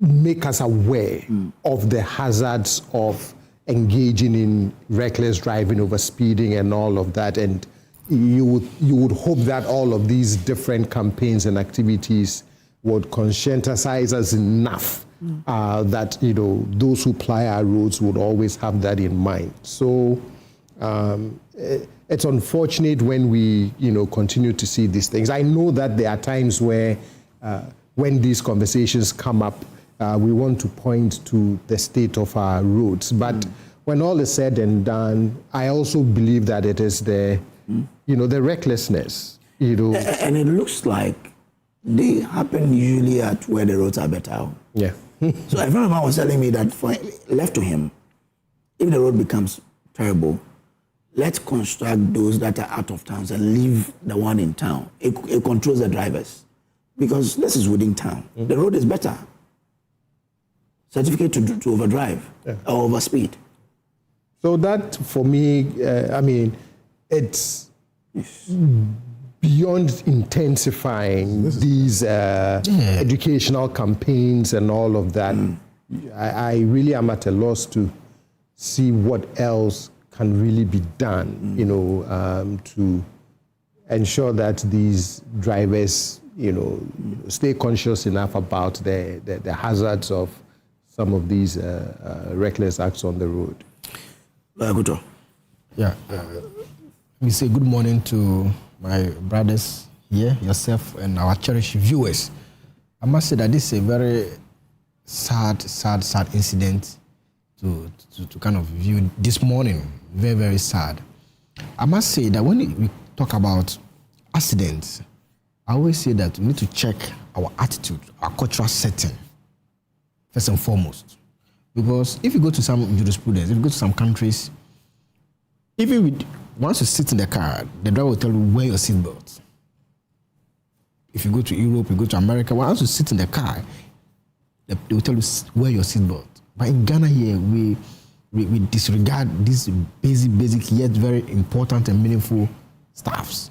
We do not take these things seriously at all. Some of these incidents also exposes the fact that having good rules is not necessarily a solution to accident. Because, like you rightly pointed out, this accident occurred on a very good road. So it means that our attitude as Ghanaians is very, very important. We need to check our attitude. But be that as it may, I'm happy that government is under the big push agenda, expanding the road network of this country. Massive infrastructure ongoing.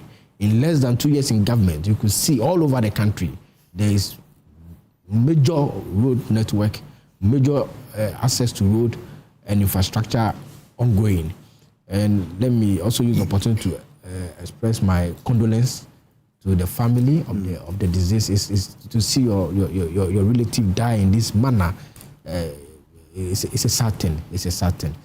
But like I said, as Ghanaians, we need to watch our attitude.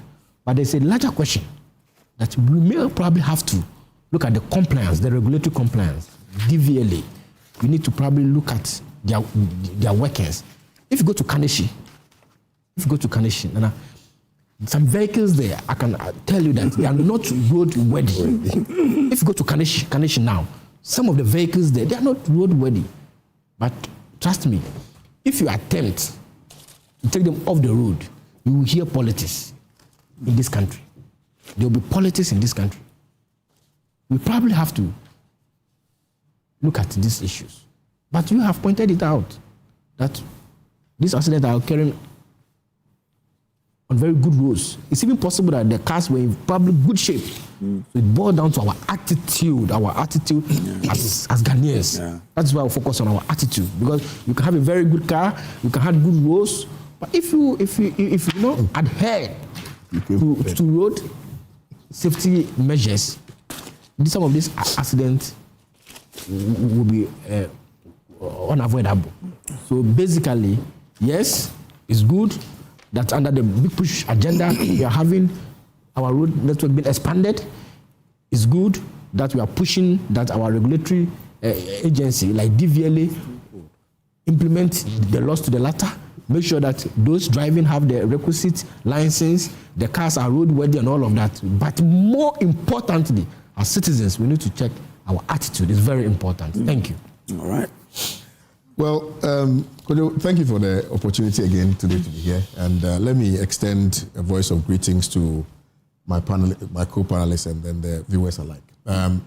I think both of them have adequately elucidated on the matter quite conveniently. But to add that it is one that we have to look at from the perspective of policy and compliance. Policy in relation to how we even issue licenses. Okay. And the kind of vehicles that we have on our streets.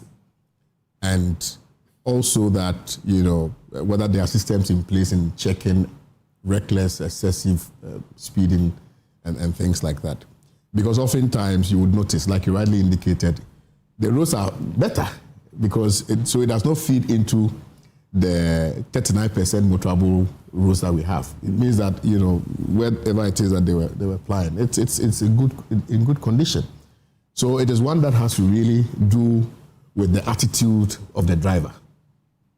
And so that also leads me to this very unpalatable but truthful reality, which is that we need to check the mental status of most of these drivers.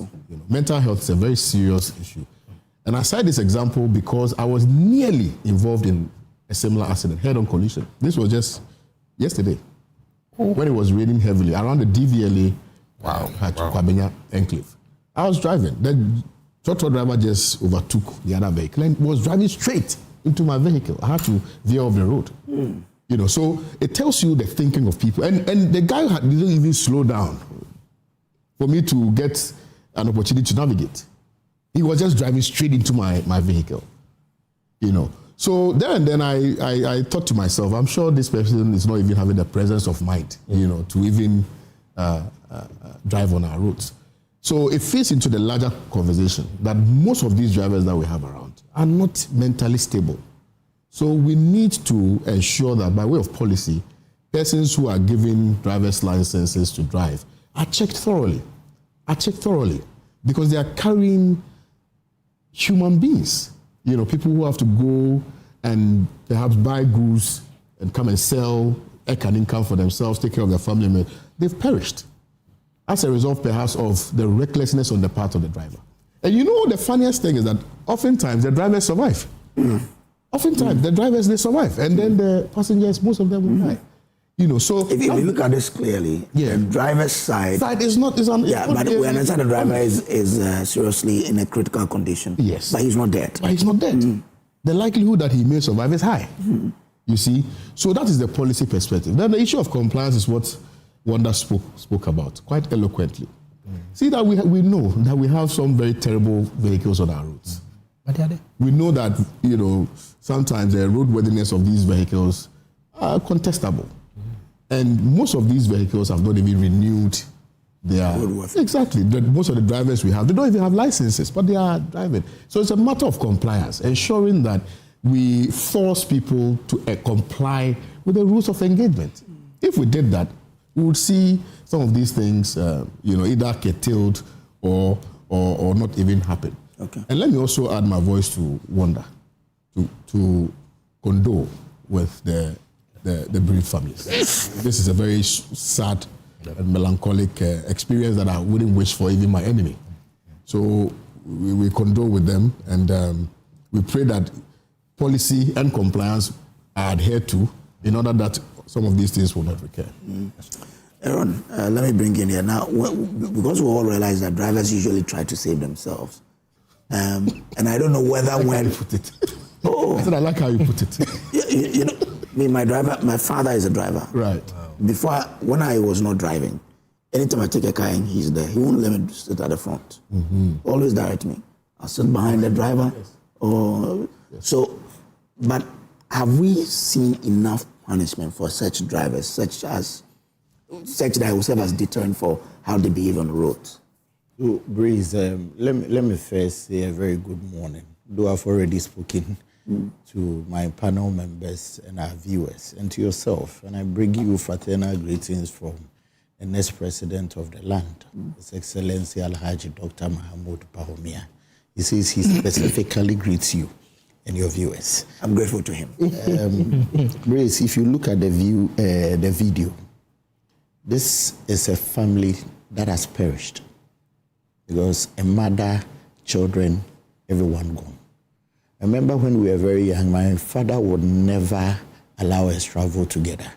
No matter the situation, he would even tell my mother that, then I'm stopping, go with them. Or leave one here, then they would just be scheduling us for any trip that they want to go together. So it never happened. Until I grew up and I heard of such news, I now find a very good reason for why my father was doing that. So let me join all other panel members to send my deepest condolences to the families, the bereaved family. You see, Council here put it right. Policy compliance, as Wanda and Doc also equally mentioned. For me, if you pick DVLA, I think there is one segment they've missed out over the years. As you are going for your driving license, I believe there should be a lesson on how important life is.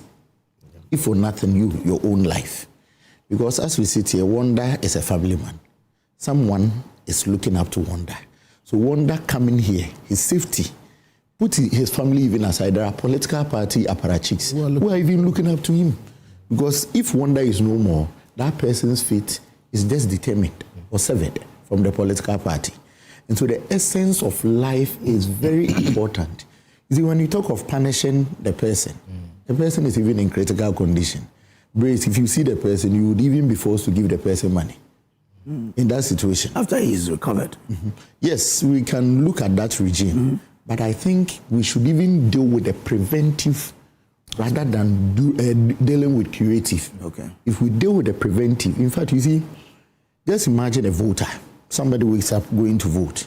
Would you believe that somebody will vote for council because he's in a nice kaftan?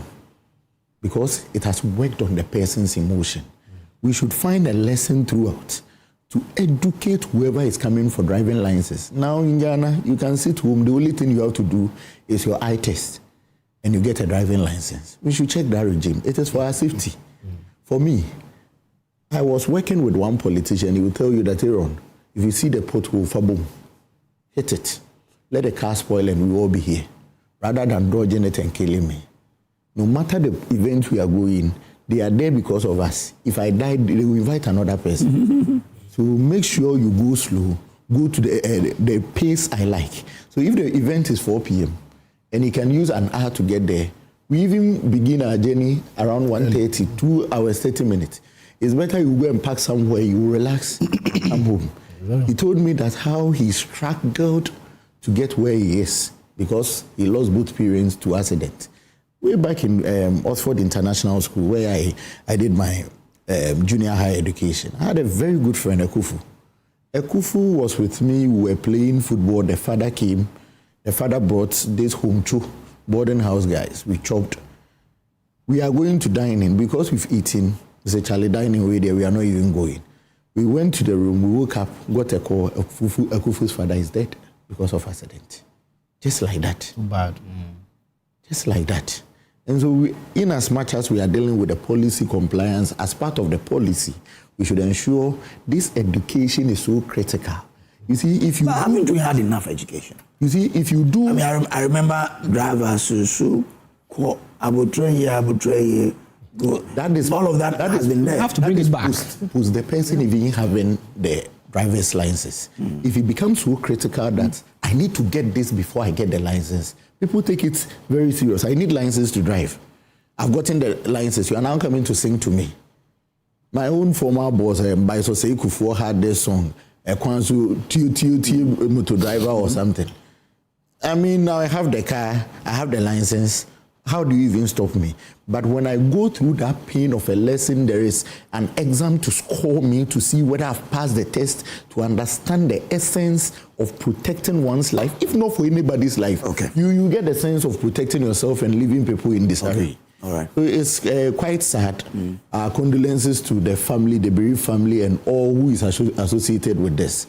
I don't think anyone will wish this for whoever he's even the greatest enemy of that person. And so I don't know how this works outside of Ghana, but can we probably add the number of accidents you've had as a driver to determine whether your license will be renewed or not? Can. Absolutely. That should work. I don't know how it works outside anyway. So that if you come and you've had a certain number of accidents, you are denied a renewal. You can't drive again on our roads. Even the insurance companies, they factor that in their premium calculations, actually. Okay. All right. But you see, quickly, you know, Aaron... That should be 20 seconds. But, absolutely. You know, Aaron mentioned how we procure our licenses. And I, let me burst a bubble that a lot of these drivers procure licenses not because they have adequately written exams and passed. They have a system where somebody can actually give you the questions and the answers, and then you go and write them. Some don't even write. Yeah, absolutely. Some don't even write. So it's bigger. Okay. All right. Let's start with something that interests all of us here. The suit by 3 eminent Ghanaians that every registered member of a political party must vote to determine who leads the party. Doug, I want to start with you. Now, the NDC has filed to join it. Is it a good move that we allow every member of a political party to, determine who leads the party? And is it a good way to check monetization of our politics? Yes. So I've always called for open primaries for internal elections for our political parties. And yes, I'll admit that I initially came to that position from a selfish place, which is in the lead up to 2016, a very good friend of mine lost the political party primary for a parliamentary seat. I believe he was the best candidate. He would have represented the people well. In my opinion, he was only outmuscled because of the money. So I started having this thing in my mind where I said, well, you always hear these conversations about the buying of delegates. And so I said, well, you have to increase the cost of buying delegates so that if it is easier to buy a number of delegates in a constituency, when you have an open primary, it becomes more costly and more challenging to try and buy an entire constituency. So that had been how I was thinking about this idea of open primaries and why I think it even strengthens the internal democratic process of our political parties. I've had conversations with my friends, in both parties. Two things they always caution against is one, the logistics and the cost of having an open primary. They would always draw your attention to, it can be extremely costly, organizing the logistics around it. The other concern they have raised is whether voters from the other political party will be able to infiltrate their primaries in such a way that they get to have a say in who gets to lead their party, right? But I also said, well, there are mechanisms you can put in place. But isn't that even defeated by the fact that the parties have membership drive? Precisely. And they know even yesterday, I was telling a friend of mine that, look, there are ways in which you can prevent someone who is not a member of your party trying to infiltrate to vote in your party primary. But I'm a strong believer in the open primary system. I believe that it can contribute to checking the monetization of the politics because, again, as I keep saying, if every registered member in good standing can vote, you really increase the cost. And I'm sure, I believe even candidates themselves should embrace this because again, it's more difficult to try and buy an entire constituency than it is to, quote unquote, buy a number of delegates. But if they say it's expensive, if say you have 4 contestants, why don't you ask everybody bring 500,000 to support? So instead of going to look for some 10 million to come and buy people, bring 500,000, let's go and organize it. And support, yes. And there are ways, and if I know parties try to encourage their registered members to pay their dues.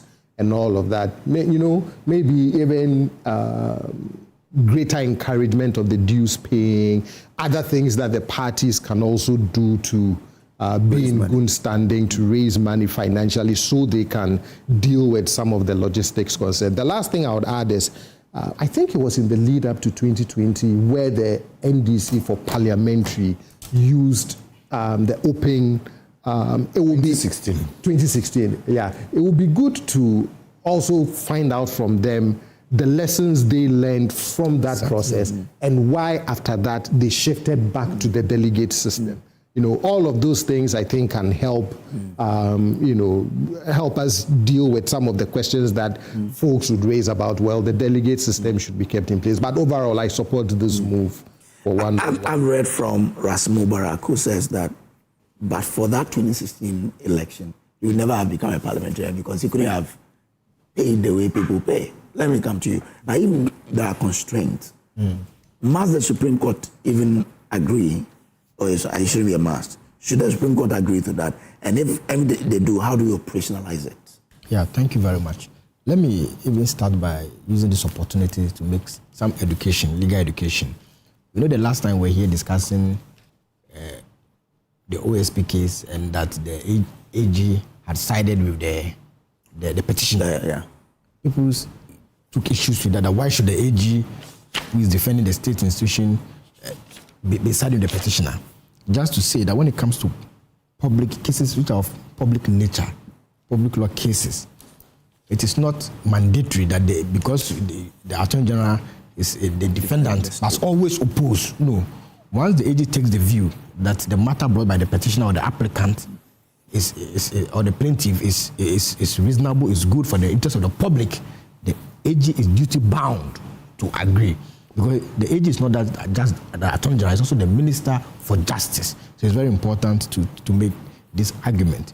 And I see that the AG has, in this case, agreed with the submission of the three eminent Ghanaians who are before the court to block the delegate voting system. The NDC have also joined. Yes. Yeah. Let me say that for both systems, the direct primary or the indirect primary, as is described in Nigeria, has its pros and cons. Now, when we say direct primary means that any member who is any registered member of a political party of good standing have the right to vote to determine who leads the party in different capacity. So be it parliamentary, presidential, or what have you. The indirect primary is some leaders of the party in particular position voting for and on behalf of the larger members of the party. That is the indirect. Now, what are the pros and cons? The issue about the indirect primary has been that, the executives, which we call the delegates, you have to spend on them. Otherwise, they will reject you. There have been instances that people say that, like Doc is saying, that he believes his candidate or his friend or his person is very good, but the person couldn't win. It could be true that somebody came with a much better offer, not in terms of policy, but in terms of material gains, and the delegate bought in. So that is a major challenge. But one of the advantages of the indirect approach is that, look, it saves time, it saves resources, and also we are able to control the system. Now, the direct primary, I want to emphasize on it because the NDC believes in the direct primary. We've tried it before, and I will let you know why we kind of withdrew from that approach.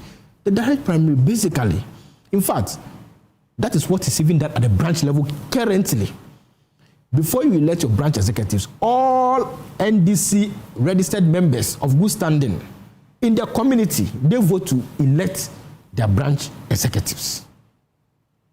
MPP uses same now to elect their police station. They don't call it branch, they call it police station.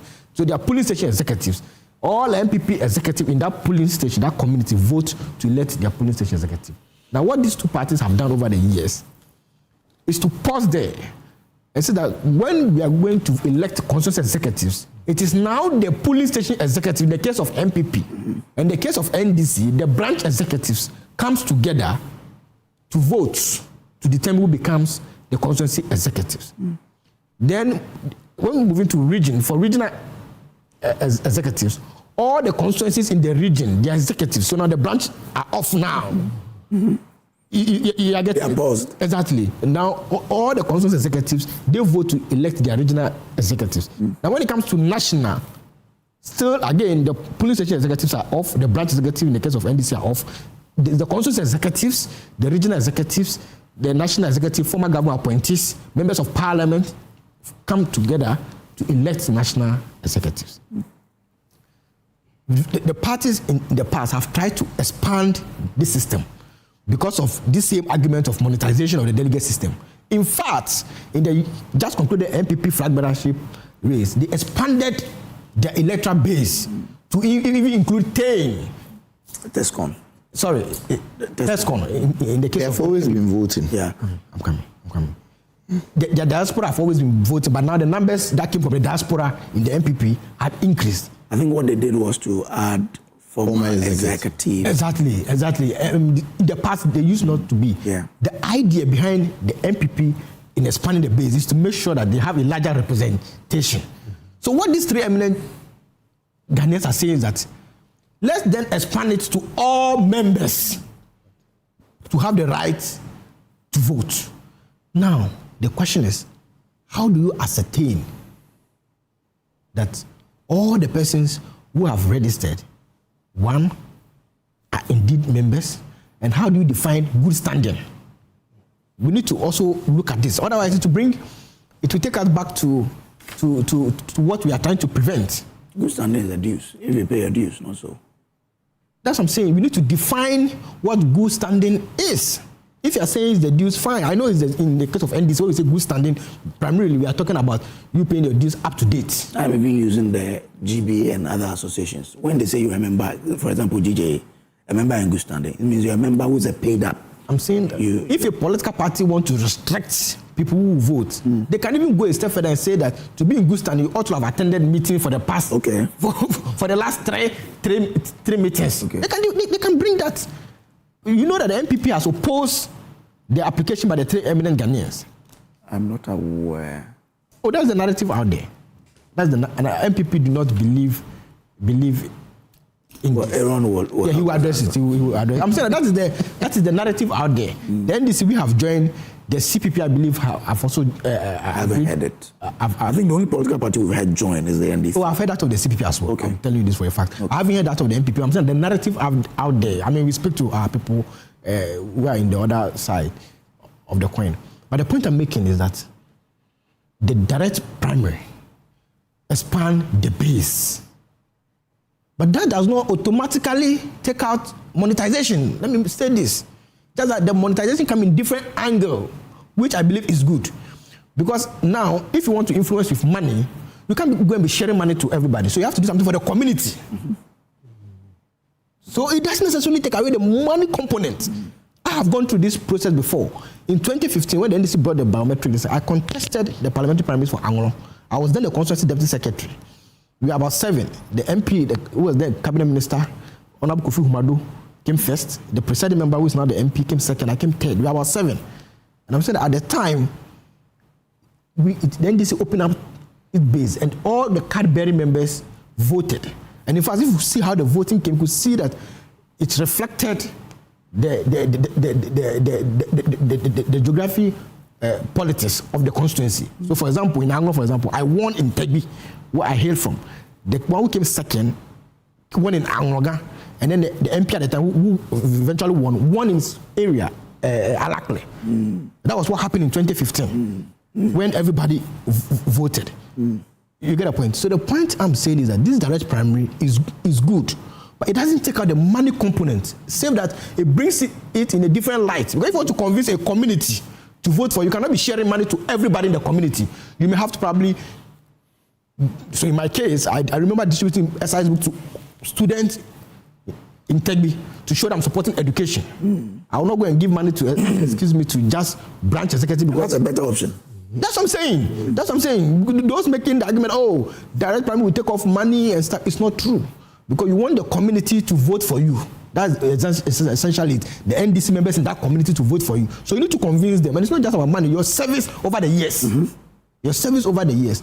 Now let me tell you one of the reasons why the NDC withdrew this. And that is where we may have to check. We got information from other constituencies that some MPP element managed to get our NDC card, infiltrated our system, just to push certain to vote in a particular manner. So it's a good system, but we need to check it very well. And so I'm not surprised the NDC we have joined. But what it means is that we have to check it properly so that the shortcomings, I'm sure if we had continued in 2015, like by now, we probably would have perfected that system. Yeah. So I admit that 2015, the direct primary, there were some shortcomings, but NDC did very well to have opened the base. After I participated, I was a major player. I was a constituency deputy secretary for Angolo. I resigned to contest as parliamentary candidate. We went through the process, and I'm telling you that it was a good process. Just that there were concerns that some persons who are not party people have had access to our card. We even tried doing a biometric card and all of that. Now we've gone back to the indirect primary with an expanded base. In fact, just to make this finally, the current system that we have, that all executive votes, in the past, it used not to be so. It's only the chairman, I think the youth organizer, the woman organizer, and maybe the secretary. Yes, the secretary. 4, they go to vote. They consider the delegate to vote across the country.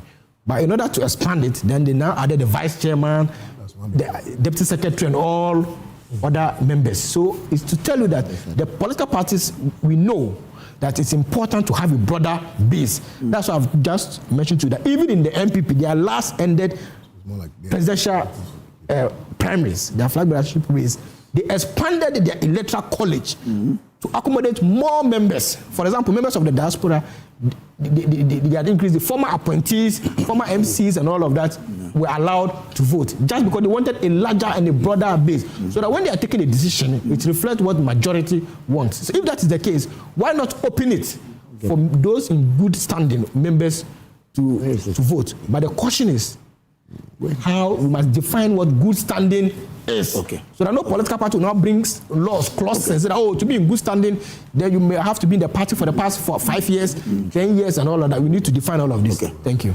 Lawyer, and so let me come to you. Yes. How can the Supreme Court use this case to help us answer the question of who is a member in good standing? Well, so then again, I will answer the question, but I think it's important to also give it a certain foundation. The kind of political landscape that we have, unfortunately, has been reduced to a two-party system. And that two-party system means that all the time you would have one dominant political party and another subservient. In this particular instance, you'd have the NDC and the MPP do so interchangeably. So at one point you see that the NDC is dominus and then the MPP is subservient to the NDC. Now, look, it is very, very important to understand the reasoning behind the delegate voting system. That finds expression in what's arguably, gives credence to setting up of political parties, which is in Article 55 of the Constitution, right? Now, what the Constitution says is that all political parties and their own internal arrangements must find expression within the confines of law. And so whatever it is that is being done within those political parties must be democratic, or must be a semblance or a reflection of our democratic experiment. To this end, I believe that whatever activities are backed upon, for instance, by the NDC or the MPP, in as much as it is in consonance with our provisions in the Constitution, I don't have anything wrong. I don't see anything wrong with that. Now, political parties decide to choose a system which best works for them. So, for instance, MPP can decide that we want to, at this point, explore the possibility of direct delegate system or indirect delegate system, depending on where they are politically. Because it would interest you to know that sometimes when it becomes so important, then they must adopt a system that settles their hopeful expectation of electing the leader who will lead them within that particular political, framework, if you like. So to that end, that decision, albeit that to the generality of the people, it may not necessarily be palatable, that is what best solves their problem. And that is why if you check, and if you go back into history, you would notice that even the NDC at one point expanded their electoral college because at that material moment, they needed that to solve a political problem. So it is always trying to solve a political question that will give birth to a decision to either use the direct delegate system or the indirect delegate system. Now, the bottom line is that you must ensure that it is in full consonance with Article 55 of the Constitution. That is why political parties have their own constitutions. And that is why they organize elections based on their constitutions. Now, the argument against the delegate system is that, it is creating a system of political monocracy. It is creating a system of what we call clientelism. And so we need to expand the base so that people will not get money to pay everybody in order that we can shrink that system of monocracy. But this is a mere conjecture. It is an assumption. You are assuming that by expanding the base, you will curtail monocracy. Okay. So that in itself is not a definitive, you cannot make a definitive statement in that regard. Because, yes, sir. You build systems on experiences. Yes. We have a test case. Yes. The NDC did it in 2015. Yes. If you listen to him, he didn't talk about money. He rather said, in that expense, you need to then do project for the community. Yes. You won't go and pay one person 10,000. Some people pay dollars, as we see. Yes. Isn't that a better way to do it? We see what is inherent or hiding behind the cloak of that narrative is also the issue of ethnic conversations. Because he said that, you remember he said that the people within his community voted for him. So largely voted for him. What it means is that they didn't, I'm not saying you are not intelligent or you are not qualified, but what it means is that people naturally will gravitate towards him. Those people who live in the community will gravitate towards him as opposed to you. This is also for the delegate system. Yeah, the branch executive from that community also vote for you. Well, I mean, so it means that we are saying the same thing. It means that both systems have its own pros and cons. And those pros and cons are the same, are similar. But in terms of the money, they are similar. The message is different. I mean, look, let's face it. We go to vote for people because we believe that those people may be able to lead the party into victory. That's why we vote for people. The conversation about the delegate system is so that we will expand the base because the presumption is that people do not have, the presumption is that it is capital intensive. So let's expand it so that others will not be able to get their money to compete. But I'm saying that similarly, hiding within that constricted narrative is also the fact that there's also the possibility that expanding it would mean spending more money. Expanding it would also mean spending more money. Let me understand that point, because I don't. So what I'm saying is that so we have two systems, or we want to explore two systems. At one point, you would notice that the MPP even explored the expansive system. At one point, the NDC also expanded tried the expansive system, right? Why did they reverse to the constricted delegates? I told you. They felt some MPP people infiltrated it. That is another disadvantage of expanding the whole process. I'm saying simply that if that is a major incentive for expanding the electoral system, then that is actually a very good point. For which reason you don't need to expand, because you see, you want to elect a leader who represents you. A leader that you are comfortable knowing that you are the ones who went and voted for them. Now, I asked him a question. I said, how does the delegate system work? Then he said, it is the polling station executives who will now go and vote and elect people who will then become delegates and vote, which means that there's a direct representation of the grassroots.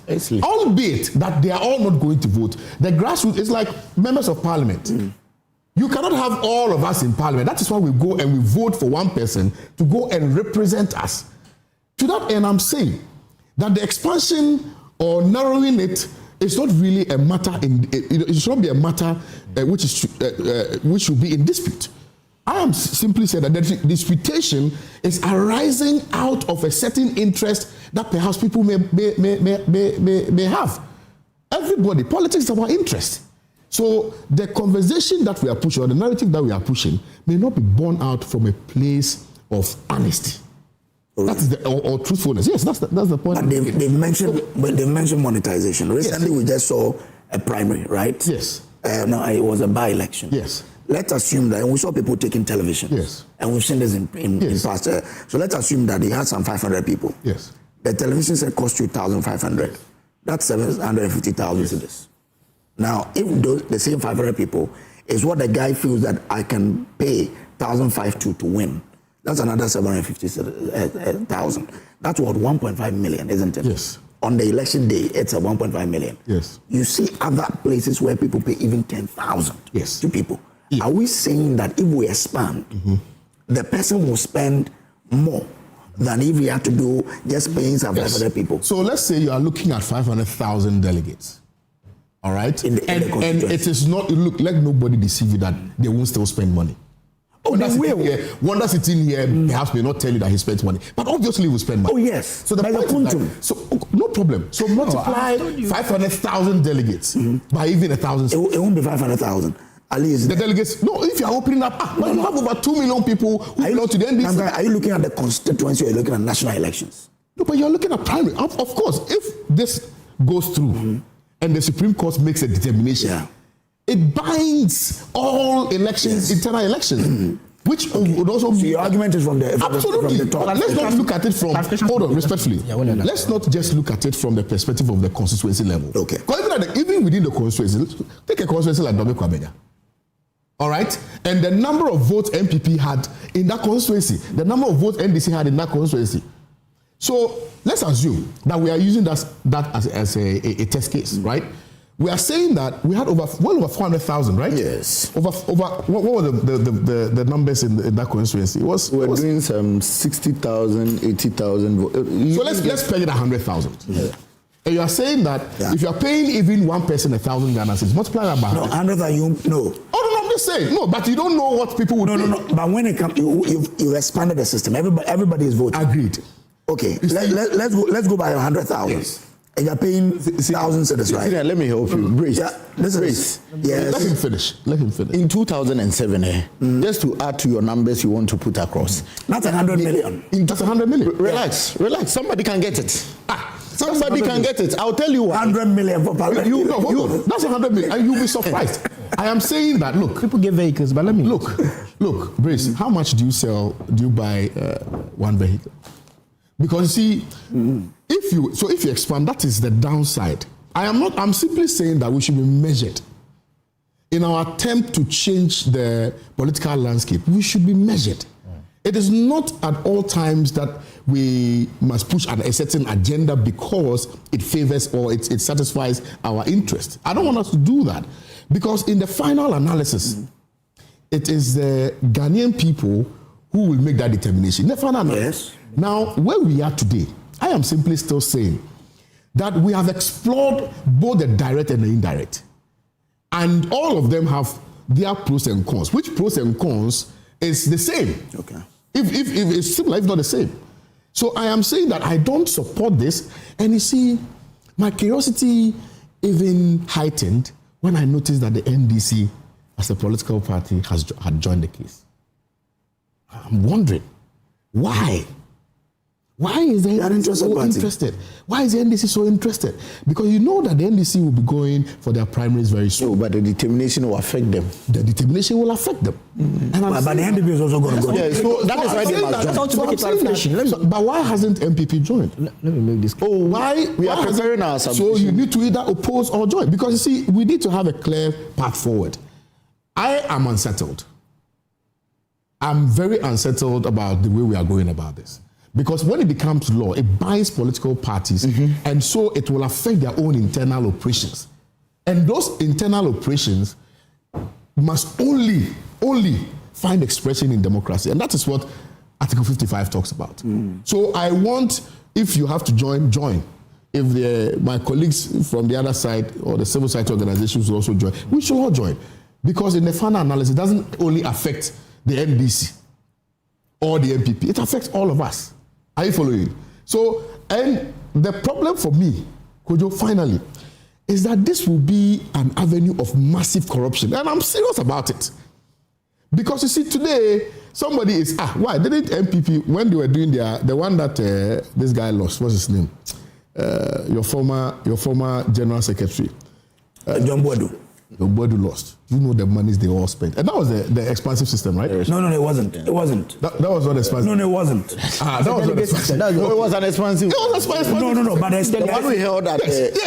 No. But what you've done in your constitution so we've had is more than the last that one. Yes. Delegate I agree. But what I'm saying is that, yes, we have had twice. So throughout, so you see, the political parties now will test them and see which one best works for them. We should allow them test, make their own mistakes, and learn from it. That's it.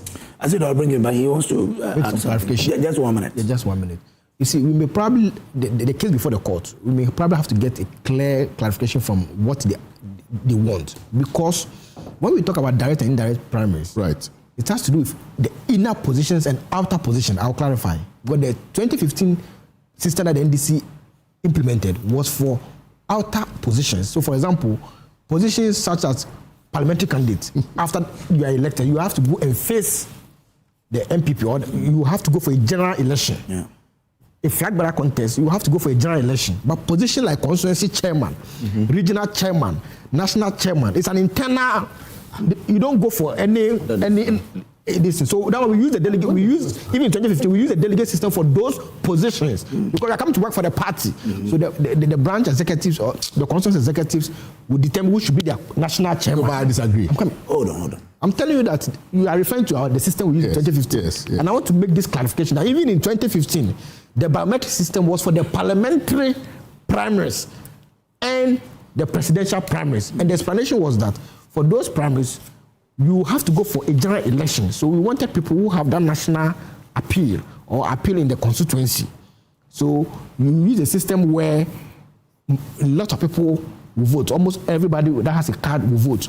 But for a position like constituency chairman, so you had you used the two. Yes, so the matter before the court, we need to know. Okay. Are they saying that if you want to pick, let's say, a regional chairman, you should let all members of the NDC in the region go to determine who becomes a regional chairman? It's important we get this clarification. Aaron, come in here. I would want to hear you more on. He interjected. That's what I just wanted to. No, you landed, and I gave him that information. Aaron, I want you to also tell us how your 2020 primaries went. I'll do it. You had it in various areas. I'll deal with that.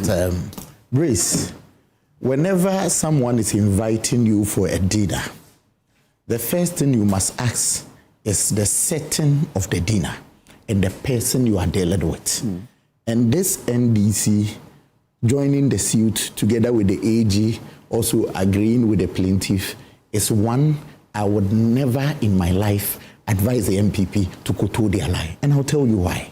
Because you see, it is not the first time an attorney general has agreed with the plaintiff. I have a case here, Nino Teomabu III versus Attorney General, talking about the Accra and Lands Commission, EI 108. Even when the Attorney General agreed with the plaintiffs, the Supreme Court even came in to rule against the plaintiff and also the argument of the Attorney General. So whether the AG would agree with the plaintiffs or not, certainly the law would be put in their place. Or in its place. Let me put it that way. Now, the NDC supporting the AG's argument and the timing it's coming. Counsel over here was just playing around it. He didn't want to even unearth it. And I'm telling you, this is a clear agenda against one person in their political party because of the times. And I'll tell you why. Which person? Yes, I'll mention. I'll respond. Do you know why I'm mentioning that if the AG is taking a certain position, we should be careful? The Deputy Attorney General taught me constitutional law. He's my lecturer. I like him so much because he's brilliant and he even advocated that we should be bold. But the first time he agreed with a certain plaintiff, I looked at the narrative and the trajectory and I saw there was an agenda. Let's pick the OSP matter. In the OSP matter, this is Justice Shrems. I printed his Facebook post to you. This is on the 26th of November 2025, telling the whole country that some of his lieutenants, including Oliver Vomawo, including Noah Tete, are the ones taking him to court. I felt that it is normal because these are your friends, these are your lieutenants. Then quickly, the same Deputy Attorney General, you know, whenever he mentions or announces a case on his wall, then it is a politically charged one. Then he comes to tell us 14 days later, 2 weeks later, on the 10th of December 2025, that a certain citizen, Noah Tete, Then I asked, who is a certain citizen? This was your people in your chamber. Why they coloring him as a certain citizen that you don't even know? Then some 7 days later, Noah comes in to praise him. Then we get to know that the same Deputy Attorney General is agreeing with the argument of Noah. Fair enough, deal with that matter. Now we come on the NDC primaries and why they are even agreeing with this eminent man. I am not expecting, and I don't expect any panel member here to tell me that the NDC will be disagreeing with the AG's position. It is the party that bears the government. And when they are taking, the AG is taking any decision that will affect the party, they will consult the party. You get it? And so for the NDC agreeing to this, I can boldly tell you that there was even a conversation between the two political parties to oppose this. And later, all of a sudden, the MPP wakes up to see the director legal of the NDC moving in to say that they are agreeing with the submission of the both parties agree that they should oppose the motion. There was a conversation. That is what we were told from our director legal at the National Executive Council meeting, the NEC meeting. That is what we were told. Probably it's not an official meeting. That is what he informed us that is the position they are going to take. And all of a sudden we are having this. And I'm telling you that the agenda is against the national chairman who stood at Tamale South and who is preparing to become a presidential candidate in just some time to come. And I'll tell you why. But the main suit precedes his... I'm not disputing. The main suit precedes that. He had a lot of time. It was only when he went to comment in Tamale South that generated a whole lot of controversy. You heard Haruna Idrisu in Savannah when he was responding to General Seydou Nketia. Did you listen to him? He said that, Mr. President, you cannot say it. Some of us can say it. Didn't say that. In front of the president. Didn't say that. Put the politics aside. Why we don't have the video? Why you want to insult our intelligence on this? Put the politics aside. I listened to Doc. Doc, your concern is very legitimate on monetization. But let me give you an example in my own political party. In 2007, Doc, it was only 5 people from each constituency voting for the presidential election. After that, Nana Addo Akufo-Addo, the former president, said that is bad. He wrote a petition to our National Council and they took a decision at the National Council to expand. So now before the current expansion, we were having 5 polling station executives, an electoral area coordinator, constituency executive, about 17, council of elders and patron, the member of parliament will join. Then we replicate same at the regional level and the national level. So we had a very expansive system. Still, the monetization continued. Then this one again, we now expanded it to the extent that we are even adding all former executives who are not dead. So even when you were a former executive or an executive in 92, you still voted in the last primaries. But still we saw money exchanging hands. So that wasn't on the lower level. Now let me tell you, if you want to spend, let's say, on 500 delegates, maybe you want to give them 10,000 Ghana cedis. Now you want to spend on, let's say, 5,000 delegates. Even if you cannot give them the 5,000 Ghana cedis, you are going to give them, say, 500 Ghana cedis. But have you calculated the amount that is coming out of it? Impact is not. You get it? Doc, no matter the situation, the money will increase. Monetization can be cured by the political parties. We have not dealt with it. We all saw what happened at, is it Ayawasu East or so? Look at the excuse the NDC gave. That because of time constraints, they are not going to elect or go for another election or cancel the election. If you're a political party, your internal rules can tell you that you can appoint, you can select, and you can elect somebody to move to represent. So far as it complies with it, Prof or Doc, I have forgotten the title or the designation.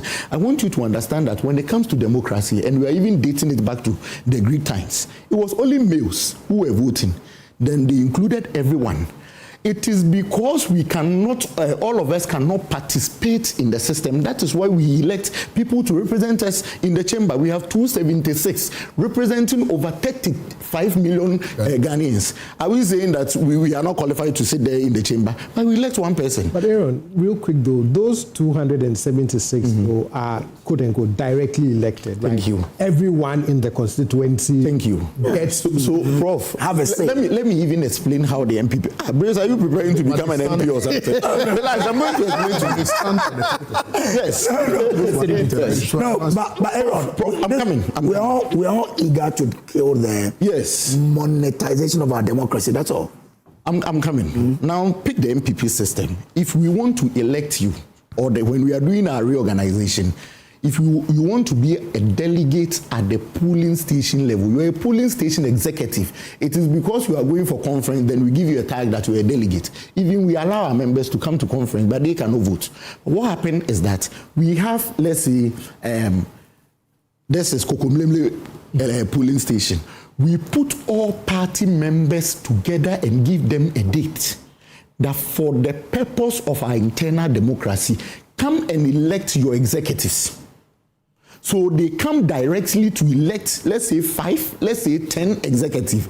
The 10 now elect an electoral area coordinator. Now the MPP has even expanded the electoral area coordinators to make them 5. Put them together. Now the electoral area coordinators together with the polling station executive elect the constituency executives. Then the constituency executives now together with constituency executives come together with, within the region, elect regional executives. Then the constituency executive together with the regional executives elect the national executive. We end there. Now when it comes to the parliamentary election and the presidential election, every single delegate, including the polling station executive, votes for the presidential candidate. You know why? Because he's going to represent the entire party. You get it? The entire party at the national level. When it is for the member of parliament or parliamentary candidate, every delegate within the constituency does so. You see, there shouldn't be any attempt. I'm hoping our law lords will hear us out, that the Supreme Court will be determining the internal democratic organization of a political party. Counsel, Doc, I have several rulings from the US that brought this democracy, and I'm going to read some to you and even bring it home. The point you made, now if that interpretation or judgment they give is in consonance with the Constitution, would that be unfair? I will read the Constitution to you.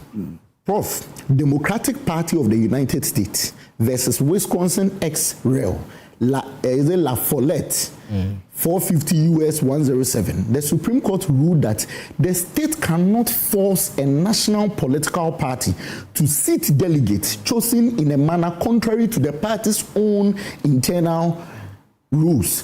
The freedom of a political party to gather in an association for the purpose of advancing shared political beliefs is protected by the First and 14th Amendment. They go ahead in Tashigan versus the Republican Party of Connecticut, that the court reaffirmed that political parties have a constitutionally protected right to define their association.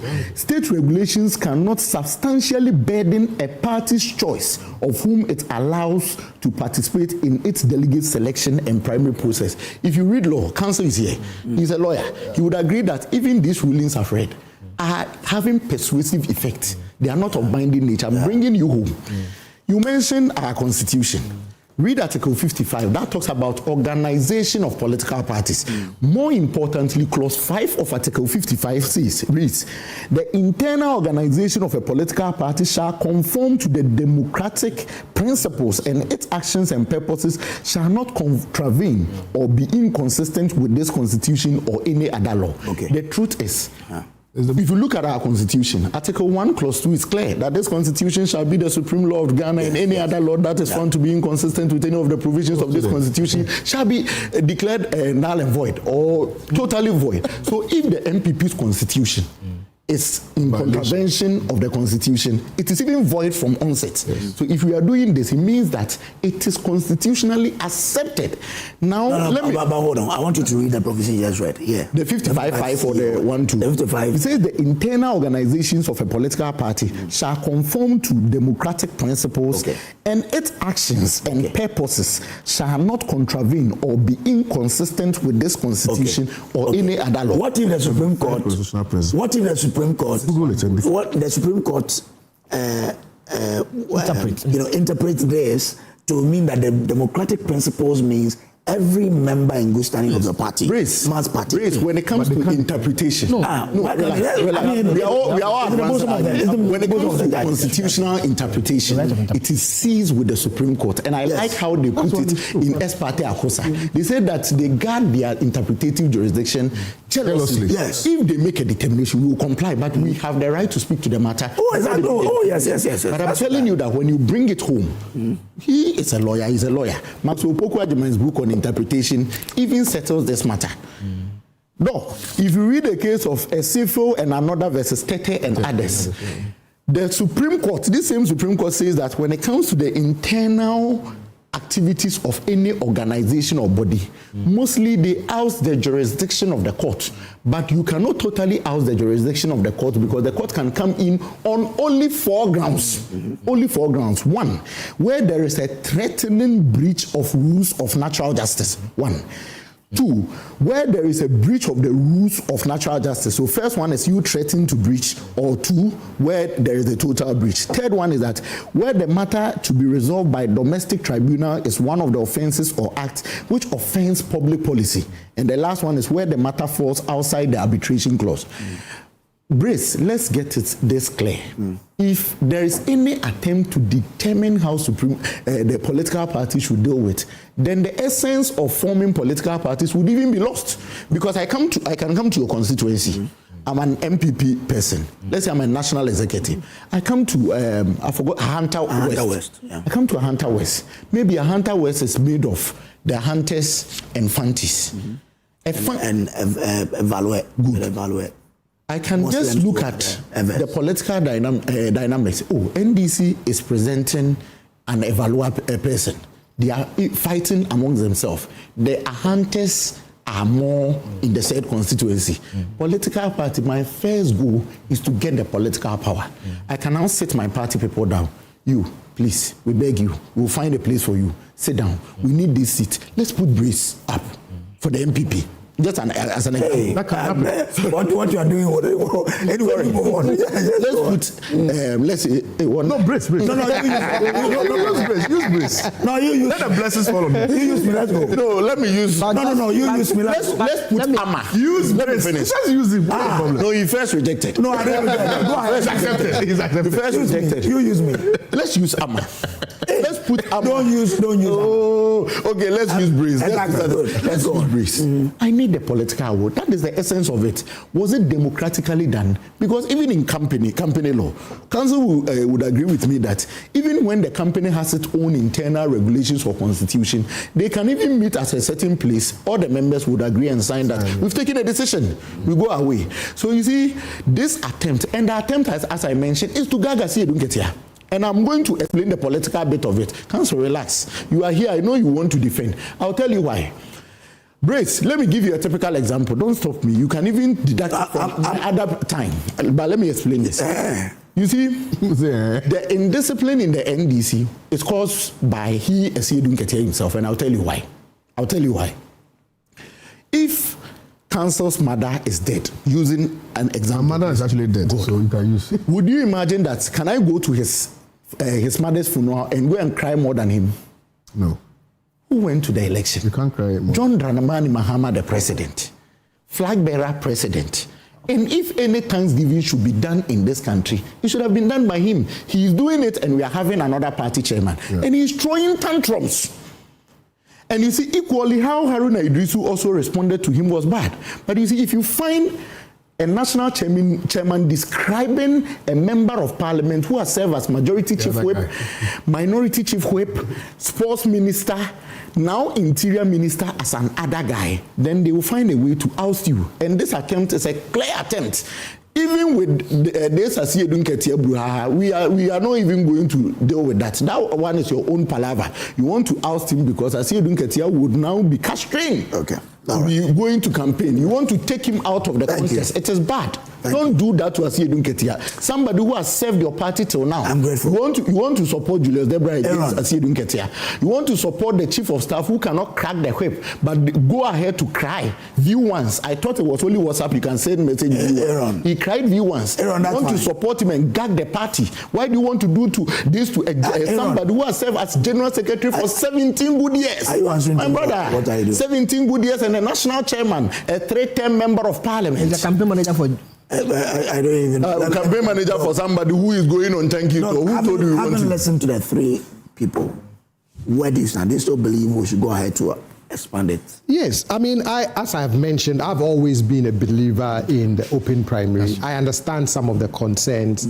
How, let's say, if the court comes down to say that this is inconsistent with democratic principles, because bottom line, that is the case of the plaintiffs, right? It's the delegate and the provision system, is shall. Right, it's the delegate system, democratic or not. Let's say the court comes down and says it is not democratic because you can't reconcile it with the democratic principle of universal suffrage, one person, one vote.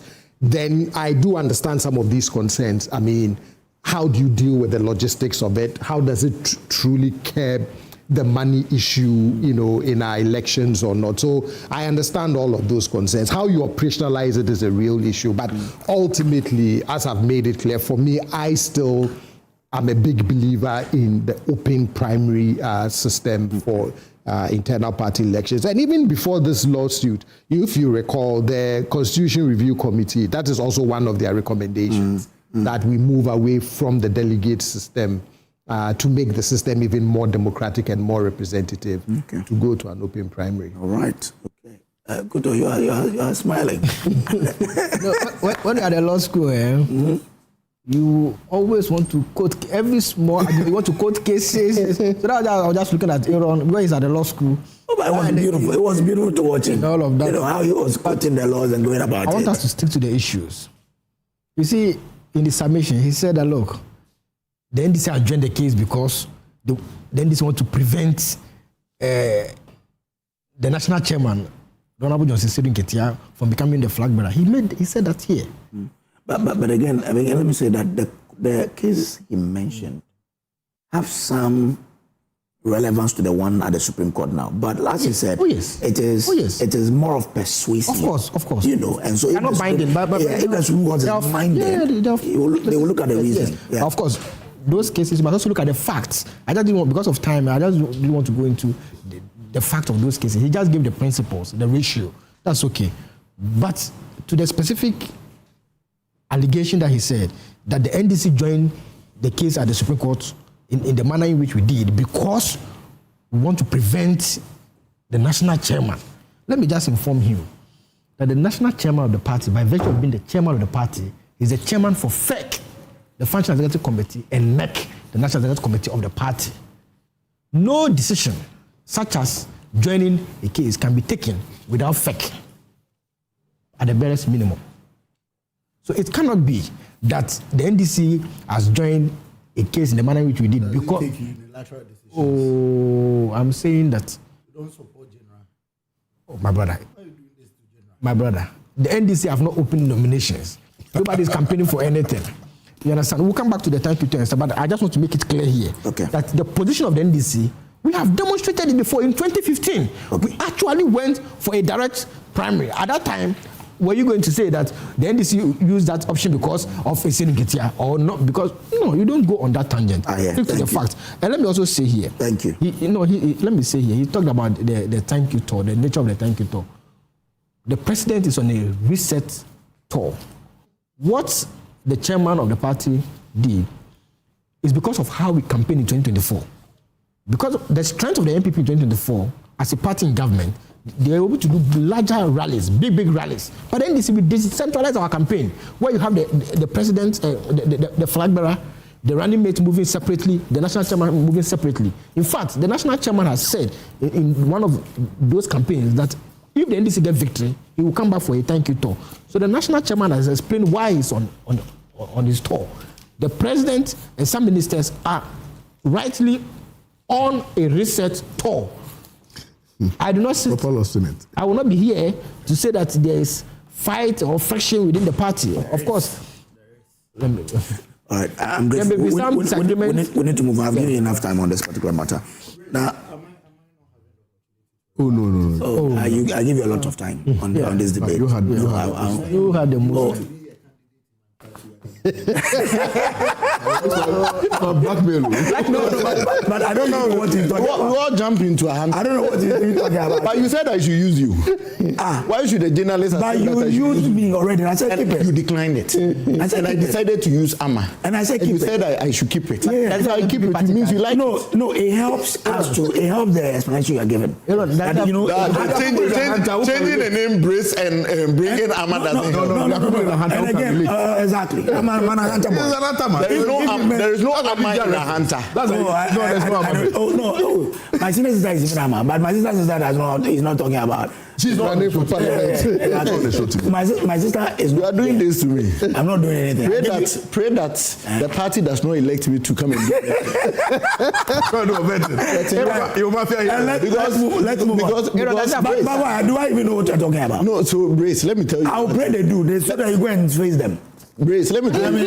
Brace, let me tell you. I'm not saying it's Go and face them. But Brace, let me tell him that if Johnson and Sidun Ketia can campaign, that's exactly what you wanted. That's exactly what you wanted. Go on a thank you tour. Did you go for your thank you tour? Did Fifi Avekwete go for his thank you? Your chairman is destabilizing the party, moving around and calling a whole interior minister the other guy. He's crying more than the bereaved. No, if your party is not stabilized, the government cannot work. Let's move on. The government can. You are crying more. Let's move on. That's why you are shouting at me. Well, I'm in opposition, so I have no right. MPP even suspended their general secretary, suspended the national chairman. They even had to pour acid on the national chairman. Today, we are talking about. But I didn't know this is how you are developing. No? You are grabbing this political communication thing too fast. Now, for you to make your point, you have to gag even the host. When someone tries, you said they were gagging you. But what you're doing, Praise, you are gagging. You're making an allegation against my party. But what are you doing? Now look at what you said. What you said is to gag me, to allow you to make your point to him. That's exactly I only stated. Let's move on. Let's make progress. You are shouting. Next time when we are coming here, we should also think about how we can deal with it. Because I never knew you can switch in to support my brother here. Anyway, now the minority is charging on government, describing the 0.75% wallet to bank fees as E-levy through the back door. Okay, this one I have to start from Aaron because his people are making this allegation. Aaron, I mean, how is this even close to E-levy, and for it to be described as something E-levy coming through the back door? Why are you making this assertion? E-levy simply means you are being deducted a certain amount of money to the chest of government. But I want a certain clarification from Victor because he is in government. Victor, does the Bank of Ghana has an amount they pick out of the charges from the telcos? You wouldn't be able to. Let me answer you by asking you a question. So let me ask two questions in addition. And two, if we are operating a free market in Ghana, why would the BOG tell a private entity to suspend its own charges it's putting on? Because reasonably, if MTN says A and you don't agree, why you just move on to tell us? No, because of consumer protection laws and all of it. Even if you are operating a free market, the regulators can limit you. You understand? The regulators can limit you because of consumer protection interests and laws and all of it. They limit you on the ground. Exactly. So you make your argument. So I asked this question to get a clarification. Why? Because this government in place has consistently come out as a body that set its own regulations, come back to turn it and move around with it. I'll give you a typical example. Grace, you recall that nurses were on the street to demonstrate. And one of the nurses, out of is it anger or how she spoke, insulted the health minister. She ended up being sacked from her institution or where she works. Then we heard the minister going to beg for him. We've seen similar account of playing around the subject matter. And you see, when Ghanaians speaking through the minority are clear on these charges that is coming out, we must be concerned because we've seen them. There is this concept on social media we've all been talking about a few minutes later. I brought one here. This is someone at George. I will fight any private developer who comes near Saglemi project. Someone at George. He stated this on the 9th of August 2024 or so. Read same from their current minister, who is now taking a private developer over there. What has he done about it? When you have a government, relax. Here is not NDC 360 for you to determine what we should discuss over here. When you have a government who is telling you that even Agenda 111 is not privatized, or you cannot privatize it, or they are not going to privatize it, or they thought that the MPP did not even think through it well, and that they will rather prioritize building 260 markets, then you think of it. Look at the hardship we are going through. All of a sudden, we hear that MTN is announcing this 0.75%, which they are even telling us that it will be at a flat rate of 5 Ghana cedis or whatsoever. Then you need to be questioning a lot. Why do I say so? Today I was just looking at some of the levies they've put on us and why there will be a certain revenue shortfall. I moved to 2024 to compare the combined effect of the E-levy and that of this levy, the COVID levy, which was giving us 56% of oil revenue. So if you do propaganda with it and you take it off, you lose that. Non-oil revenue or oil revenue? Non-oil revenue. That is 56% of it. We're doing about 4.56 billion Ghana cedis or so. And the other one was giving us about 8-point-something billion. And the calculation gives you a deficit. You get to know that even the domestic taxation gives you 56% of the non-oil revenue. Council rightly corrected me. So if you take it off, then it comes on a shortfall. You get it? It has led to the NDC increasing a lot of taxes. So the minority would certainly be concerned. And if I say a lot of taxes, I want to mention some so that the Ghanaian people watching us this morning would appreciate the number of taxes or the increase in taxes that has been levied on us by this NDC government. When they came to power, Brace, they've increased the sunset clause of the growth and sustainability levy from 2025 to 2028, and have even further increased it from 1% to 3%. It is the poor taxpayer who pay. They've increased the special import levy from 1% to 3%. It is the poor taxpayer who pay. Marine gas levy from 0.23 pesos to 1.93 pesos. It is the poor taxpayer who will pay. So if the poor taxpayer is again going to be charge 0.75% from MTN, you know why the minority must be concerned? Because MTN is widely used in this country. We cannot dispute that fact. Imagine there is a teacher who is paying all these taxes, a teacher who is going through all this pain, and that teacher has not been paid for several months. That teacher, even when he's demonstrating, the education minister is telling him that if you miss school days to demonstrate, I will punish you. And he goes through this. Then it is a problem. Now let's ask ourselves this basic question. Can MTN unilaterally even do this? And if they can unilaterally do that, or if they cannot, what is the measures the Bank of Ghana is taking to reprimand them in that angle? It is so painful. Bank of Ghana has written that they should hold on for further consultation. So if they can hold on, and the question I'm asking that, can MTN unilaterally do that, impose that levy? Because I know that if there is a regulator, then the regulator must approve it for them. So you don't approve and later come back to tell us that they should suspend. You are just playing a PR setting with the Ghanaian people. But if they unilaterally did that without consulting you, then we should see some sanctions being leveled against them. I believe you get what I mean. But what if they approved, but they've listened to the sentiment, especially from the minority, and they are like, okay, hold on, let's consult further before. Then the minority, if you are listening to the concerns of the minority, listen to it thoroughly and wholly. Abolish this at this critical moment. Abolish what? The 0.75%. If you can tell them to suspend it, then you should be a very good government to negotiate with them that they should stop it at all. Because at this critical moment, the Ghanaian people are suffering. Brace, you get it? Yes. Okay. Yeah. Oh, okay. Anyway, Council, why are you laughing? Kojo, I mean, look,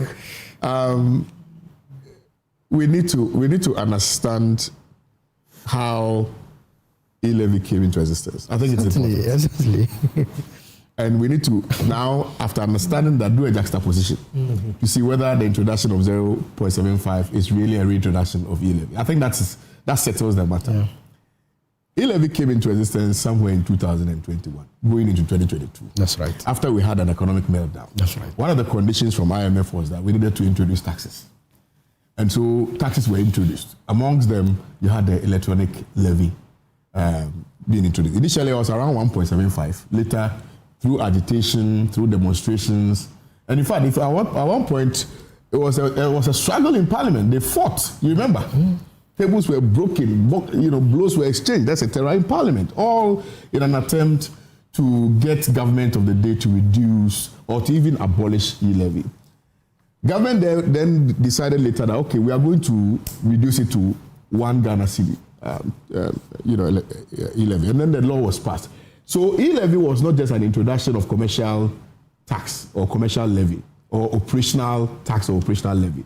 It was introduced by reason of the existence or the enactment of a law to support electronic levy, all right? So that fact must be established, and that is what gave oxygen to the various mobile money service providers to charge the levy. That's one point. Now, the reason why E-levy became a very topical political issue was because it was touching the very core of the artisanal infrastructure. So, for instance, the market women, the Okada riders and all of those things, they were more dependent on mobile money transactions. And taxing that meant that you were actually affecting their operations. It's also very instructive to understand that E-levy was introduced at a time when there was a serious economic malaise. Like we had a serious economic quagmire, and Ghanaians could not take care of themselves. We were struggling, really reeling under the economic, challenges that we were faced with at the time. And that's why people raise concerns, right? It's very important that it affected every transaction, bank to wallet, wallet to bank, person P2P, all of those things. So it was a serious issue. And they were able to implement it effectively because it was supported by law. There was an act in place, right? Now, a campaign promise was made by the NDC that when we win power, we are going to do away with some obnoxious taxes. Exactly. One of them is the electronic levy that was introduced, right? Now, true to their words, or in fulfillment of their promise, that electronic levy was abolished. And so Ghanaians now began having some small confidence, knowing that at least you have a government who has decided to listen to the plights and the predicament of the good people of this country and has done away with a very, if you like, obnoxious tax, right? Now, that brings me to the other aspect of the conversation, which is this current 0.75 that is operational. I don't know. We would be able to conclude if it is an electronic levy, if the introduction of the 0.75 cuts across the board. And if I say cuts across the board, I'm talking about MTN, Tigo, Vodafone, etc. So that question must be answered. Now, if it is in the negative, that it doesn't cut across the board, and therefore it is only limited to MTN subscribers, then it cannot be said to be illegal. But aren't they right to say that the basic definition of electronic levy is a levy you put on electronic transfer? No, so I'm saying that there was a law. I forgot to Act 10 something. There was a law. That law introduced the electronic levy.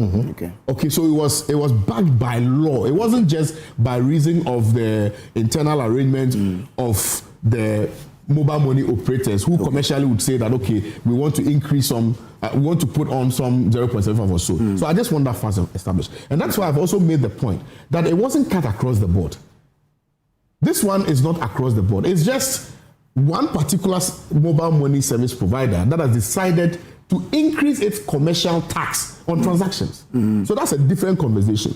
Now, I would have been more convinced and I would have gravitated towards the MPP's narration if it was evidently axiomatic that the increment was on Tigo or Airtel Tigo, was on MTN and was on Telecel, then I would have come to that conclusion, respectfully. Then I would have come to that conclusion. However, if you look at what is happening, it is clear to all of us that this one is a decision that has been taken by MTN to increase their commercial transaction fee. That is different. Now, let's look at the attitude of government, because you see, bear in mind, the reason why I gave you the historical explanation is so that I can make proper arguments within the context of what is happening, right? And the reaction of government to this particular introduction of 0.75. Now, when government heard of the news, government decided that, look, so if I say government, I'm talking about Bank of Ghana, I'm talking about the sector minister, I'm talking about so Bank of Ghana. Really, sometimes I try to decouple that from. Don't try, because this current leadership of Bank of Ghana deals directly with the NDC. So there's no independence. So when that came to the foreground, the attitude of the governor of the Bank of Ghana has been one which finds expression in the thinking of government in terms of doing away with that obnoxious tax called E-levy. So I believe the Bank of Ghana governor was taken aback. That why introduce this? Why did you introduce this without having a conversation with your regulators? So they said that, look, suspend this. Suspend the implementation of this. Come for a broader conversation. Let's look at whether there's the need for the increment. And if there's a need for the increment, what would Ghanaians accept? I think that is a very fair, fair comment to make, or fair, position to take. Finally, respectfully, then Parliament says, so minority now says the finance minister should appear before Parliament to explain, right? I am thinking that the finance minister is also inclined to appear, because if they have nothing to hide, and I believe they do not have anything to hide in relation to this particular 0.75, then the finance minister must appear before Parliament and explain why that decision was taken so moto by the mobile service provider without necessarily consulting government on it. Because every decision by any company in this country affects government's policy. So if they are taking a decision and they have not spoken to government about it, then the question becomes, why did they have that courage to take that decision without recourse to government and without recourse to government's position on electronic levy? It is very important. Finally, the communications minister must be up and doing. The communications minister, the Honorable Sam George, who is a fellow, were in Katanga together, but he must be up and doing. It appears that he is taking his eyes off the ball. And I think that caution must be brought to him. That he must always make sure that he has his eyes clearly fixed on what is relevant. Because it appears he's dabbling in irrelevant, matters within that space, and we don't want that to happen. The market woman needs protection. The truck driver needs protection. The teacher needs protection, and they can get this protection if the sector minister provides that protection for them. And that is why I'm saying that the sector minister must be up and doing.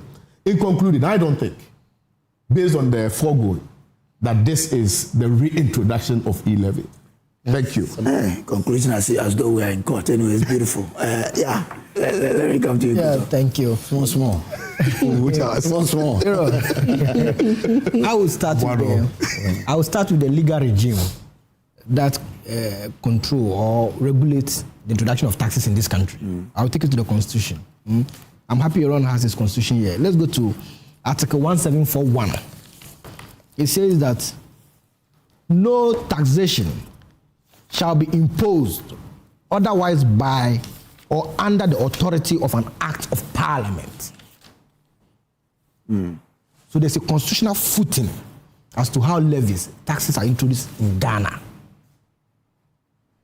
Taxes are not introduced by MTN. When the E-levy was being introduced in this country, we saw how it was introduced. It went through Parliament. And the minority leader knows this. He's a senior lawyer. He knows that before you can introduce tax levies in this country, It ought to pass to Parliament. And is it the MPP that is talking about E-levy? Talking about reintroduction of E-levy? Is it the MPP? Today, they are against E-levy. Nobody has introduced E-levy anyway, but the MPP are against E-levy. The only tax in this country that came with a cake was the E-levy. The only tax under the Fourth Republic that was launched with a cake was E-levy. We had an E-levy cake in this country. It was celebrated in this country. Today, the MPP have the moral right to even talk about E-levy. Let the neutrals talk about it. The MPP. Let me take you to Ken Ofori-Atta. Let me tell you what he said in Takoradi in a town hall meeting about why they were introducing E-levy. He said, the E-levy, he emphasized, will help boost education delivery, strengthen internal security, healthcare services, as well as other government flagship programs, especially the Youth Start program. This is Ken Ofori-Atta. It was passed. How did all these programs went? Even Agenda 111, they couldn't complete it. Healthcare, Agenda 111, they couldn't complete it. Was it because of what was the E-levy part of it? I'm telling you why they passed the E-levy. The finance minister said it. Yeah. I'm quoting him. What was Agenda 111 part of it? He said to improve health service delivery. And I'm telling you, things that are connected to health service delivery. So the MPP talking about E-levy really in this country. MPP. Today, you people can talk about E-levy. Nobody has introduced E-levy. So this will be the 80th time you are mentioning MPP. No, but you can't believe it. MPP. Do you guys think that Ghanaians forget easily? It is a serious matter. You people push E-levy through, celebrating E-levy with cakes. And you are here telling us they celebrated what? E-levy with cake. Oh, but that came out as someone's propaganda that the person did. That someone just took it to the leader's house. It wasn't the leader who did it. Oh, but when it came, we were all here in Ghana. They explained. Exactly. Someone deliberately did that. It wasn't him celebrating the passage of E-levy with a cake. Oh, weren't we here? Oh, Doc, didn't I'm telling you that. You didn't hear that explanation. You saw what happened. We all saw it. The MPP have a practice. But the point is, the MPP pushed E-levy. Seriously. And you also campaigned against. And you know what they told us about E-levy? Let me remind Ghanaians. They told us that once we pass E-levy, we will not even go to IMF. That was the condition, one of the grounds by which we were pushing for E-levy. They said, once E-levy comes, we are not going to IMF. That was the argument at the time. Because E-levy wasn't successful. So they even failed at it. They told us in this country that once we pass E-levy, we are not going to IMF. The politicians. They took us to, they passed E-levy and took us to IMF. Double cutting. Look, let me tell you. If we talk about, he mentioned sometimes that didn't your war against E-levy contribute to that? We have abolished taxes. Okay. We promised that we abolish the E-levy. We have done that. We promised that we abolish the betting tax. Let me tell you, MPP, they were taxing everything, even gamblers. They were taxing gamblers in this country. MPP. Today, you have the moral right on a salad day to be talking about taxes. MPP. What? You can't be talking about taxes. Let the neutrals try to talk about it, but not MPP. I've told you, I've shown you the law that regulates the introduction of taxes in this country. We need an act of parliament. So for MPP, they should shut up. Oh, they cannot talk about taxes. This is the 89th MPP one. Cannot talk about taxes. I need to drive this point home. MPP have no moral right to talk about taxes. 90th. What you took us through with E-levy. 90th. What you took us through with E-levy. You saw what happened in Parliament. Today. So E-levy was that good. E-levy was terrible. As you want us to know that E-levy is so bad, and you guys were pushing E-levy in that manner. Brace. So please, for the MPP, they shouldn't talk about taxes in this country any longer because of what they took us through. I'm saying even betting gamblers, they tax gamblers in this country. Yeah. People struggling. You know, the guys were saying that, look, there was unemployment. They go to Sporty Bet to do this over 0.5 double chance. You support gambling? We'll talk about those, whether you support it or not. But people were into it to survive.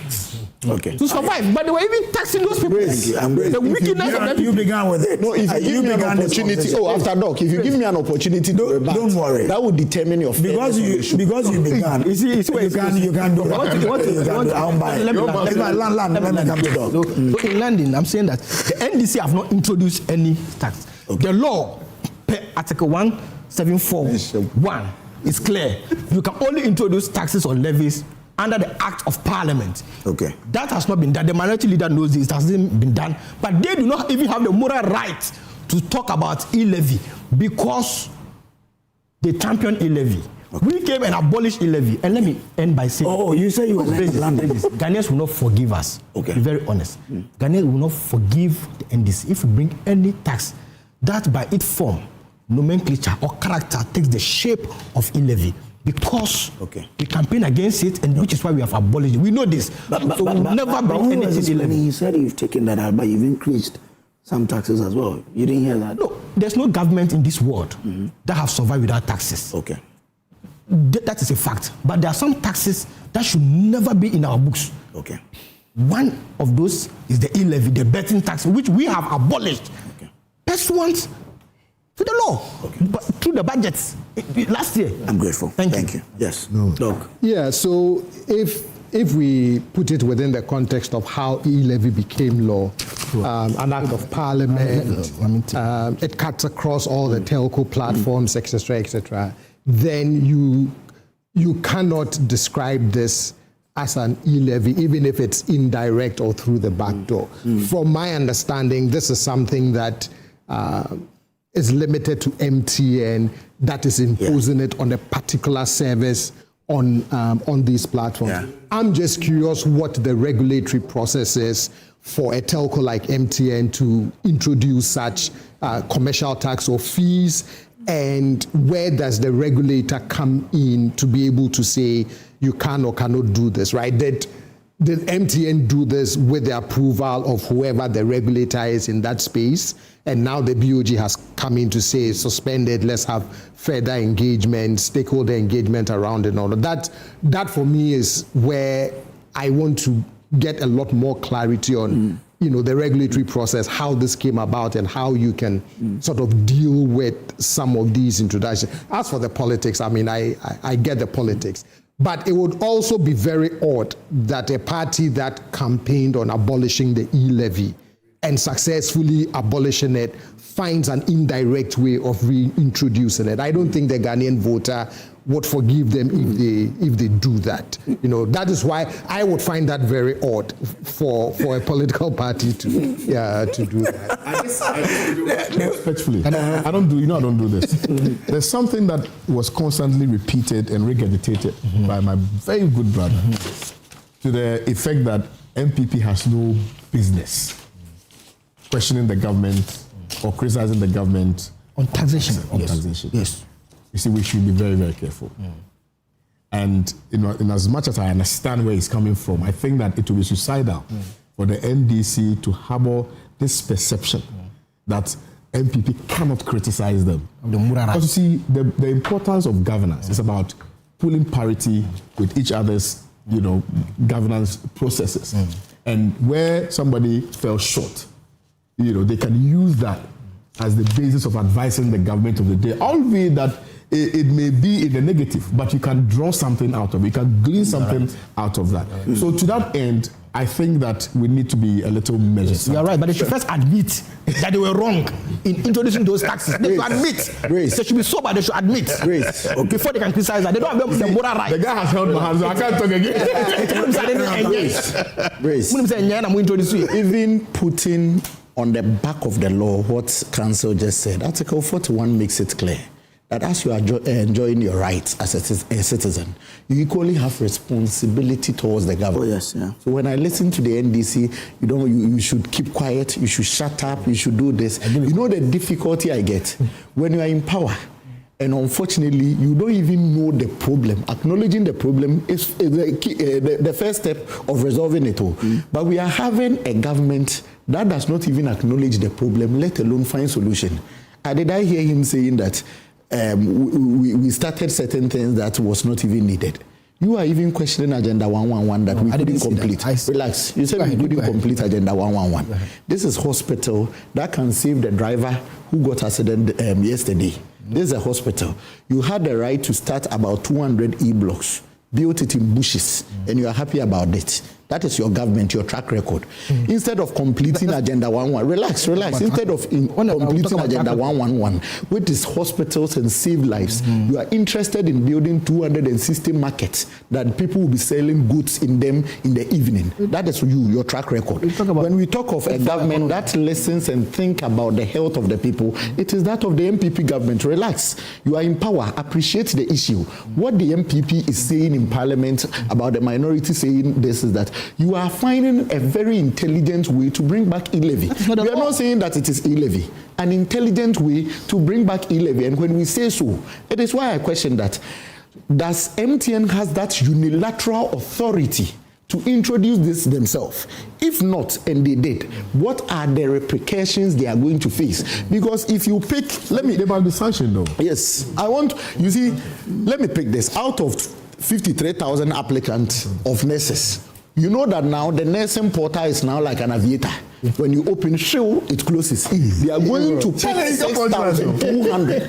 They are picking only 6,200. And you find their health minister, who was then the ranking member on the health committee, who was advocating that we should open the system and they are going to recruit people. Now let's look at the posture they put, the arrogant posture that if I send you to Serious and you not go, I'll pick another person. See how we speak to the poor Ghanaian. You relax and speak to the Ghanaian people. You see, if you are budget constraint, you should be bold enough, speak to the Ghanaian people that, I promise you this. Unfortunately, you promised teachers automatic posting. Now teachers are even demonstrating on this.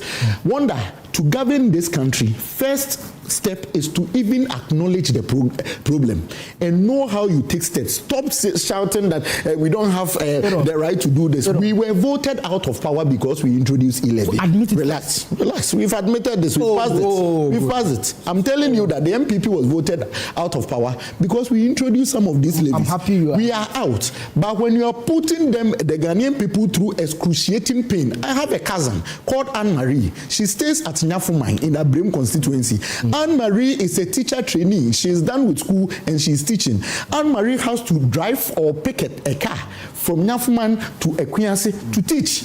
And Anne-Marie has not been paid. And you go ahead to warn Anne-Marie that if she comes out, you are going to ensure that she is even sacked or sanctioned. The same person, Anne-Marie, who is suffering, you have introduced a D-levy, putting about 1 cedi on a liter of fuel. So Anne-Marie, who has not been paid and imparting knowledge, has to go through this excruciating pain to go to school every day. And when she's demonstrating, you are even giving or throwing tantrums. Please relax. You are only in power. We've not willed this country to you. Relax on being so boastful with the power. Okay. There will be a test that will be passed on you on the 7th of December 2028. And inshallah, Alhaji Dr. Mahamoud Baumia will win and rescue you. Even cocoa farmers, you are punishing them. Cocoa farmers. Okay. Even PWDs, persons with disability, they are demonstrating against your government. Okay. Why? Thank you. Okay, well, I just wanted to re-emphasize this point that I think all of us have agreed on this table, like maybe except Aaron. Yeah. In respect of the 0.75. Yes, the law. You want to talk about the law? I've not disputed your point. I think no. You agreed with the fact that I have not admitted. Doesn't mean you don't agree. Even if you are doing civil procedure, you know that if you go automatically you have accepted. Don't do this. Please, I just want us to address our minds to Article 174 plus 1 of the Constitution. And I read, no taxation shall be imposed otherwise than by or under the authority of an act of parliament. Yes. So whatever it is that MTN is doing is in clear violation of Article 174 of the Constitution. Yes. Okay. And I'm going to take them on. Yes. I want to say it on. Yeah. I want to take them. You know why? But Bank of Ghana says this. No. I'm also a citizen. But are you not sure Bank of Ghana gave them the permission? No, I don't care. Okay. We need to begin to put the feet of some of these institutions to the fire of accountability. They take us for granted. Look, MTN, I don't know whether you've noticed lately, their services are so poor, very bad. And on top of that, you are charging us 0.75. We have to take them on. We have to go to court. Some of these people, we have to sue them. It's not a South African company. Are you not going to talk about xenophobia today? We are going to talk about it. They are here in our country, taking 0.75 through the back door, and yet in their home country, they've not started taking. How did they come out? They started first June. Implemented first June. And so even the intention, we have to go to court and sue that intention. In council, you see, we have to bring the MP. We have to come to MP. The intention. We have to sue the intention. Okay. I started my submission. Wonder will say, shut up again. I started my submission. Power. Carry it along. I started my The word is yours. You see the strategy of Aaron, I won't mind him. I will ignore it. I started my submission with Article 1741, and I'm going to end with it. I'm going to end with Article 1741. No government can impose tax or levy other than an act of parliament. This is a fact. The minority leader knows this. When they were passing the E-levy, they used parliament.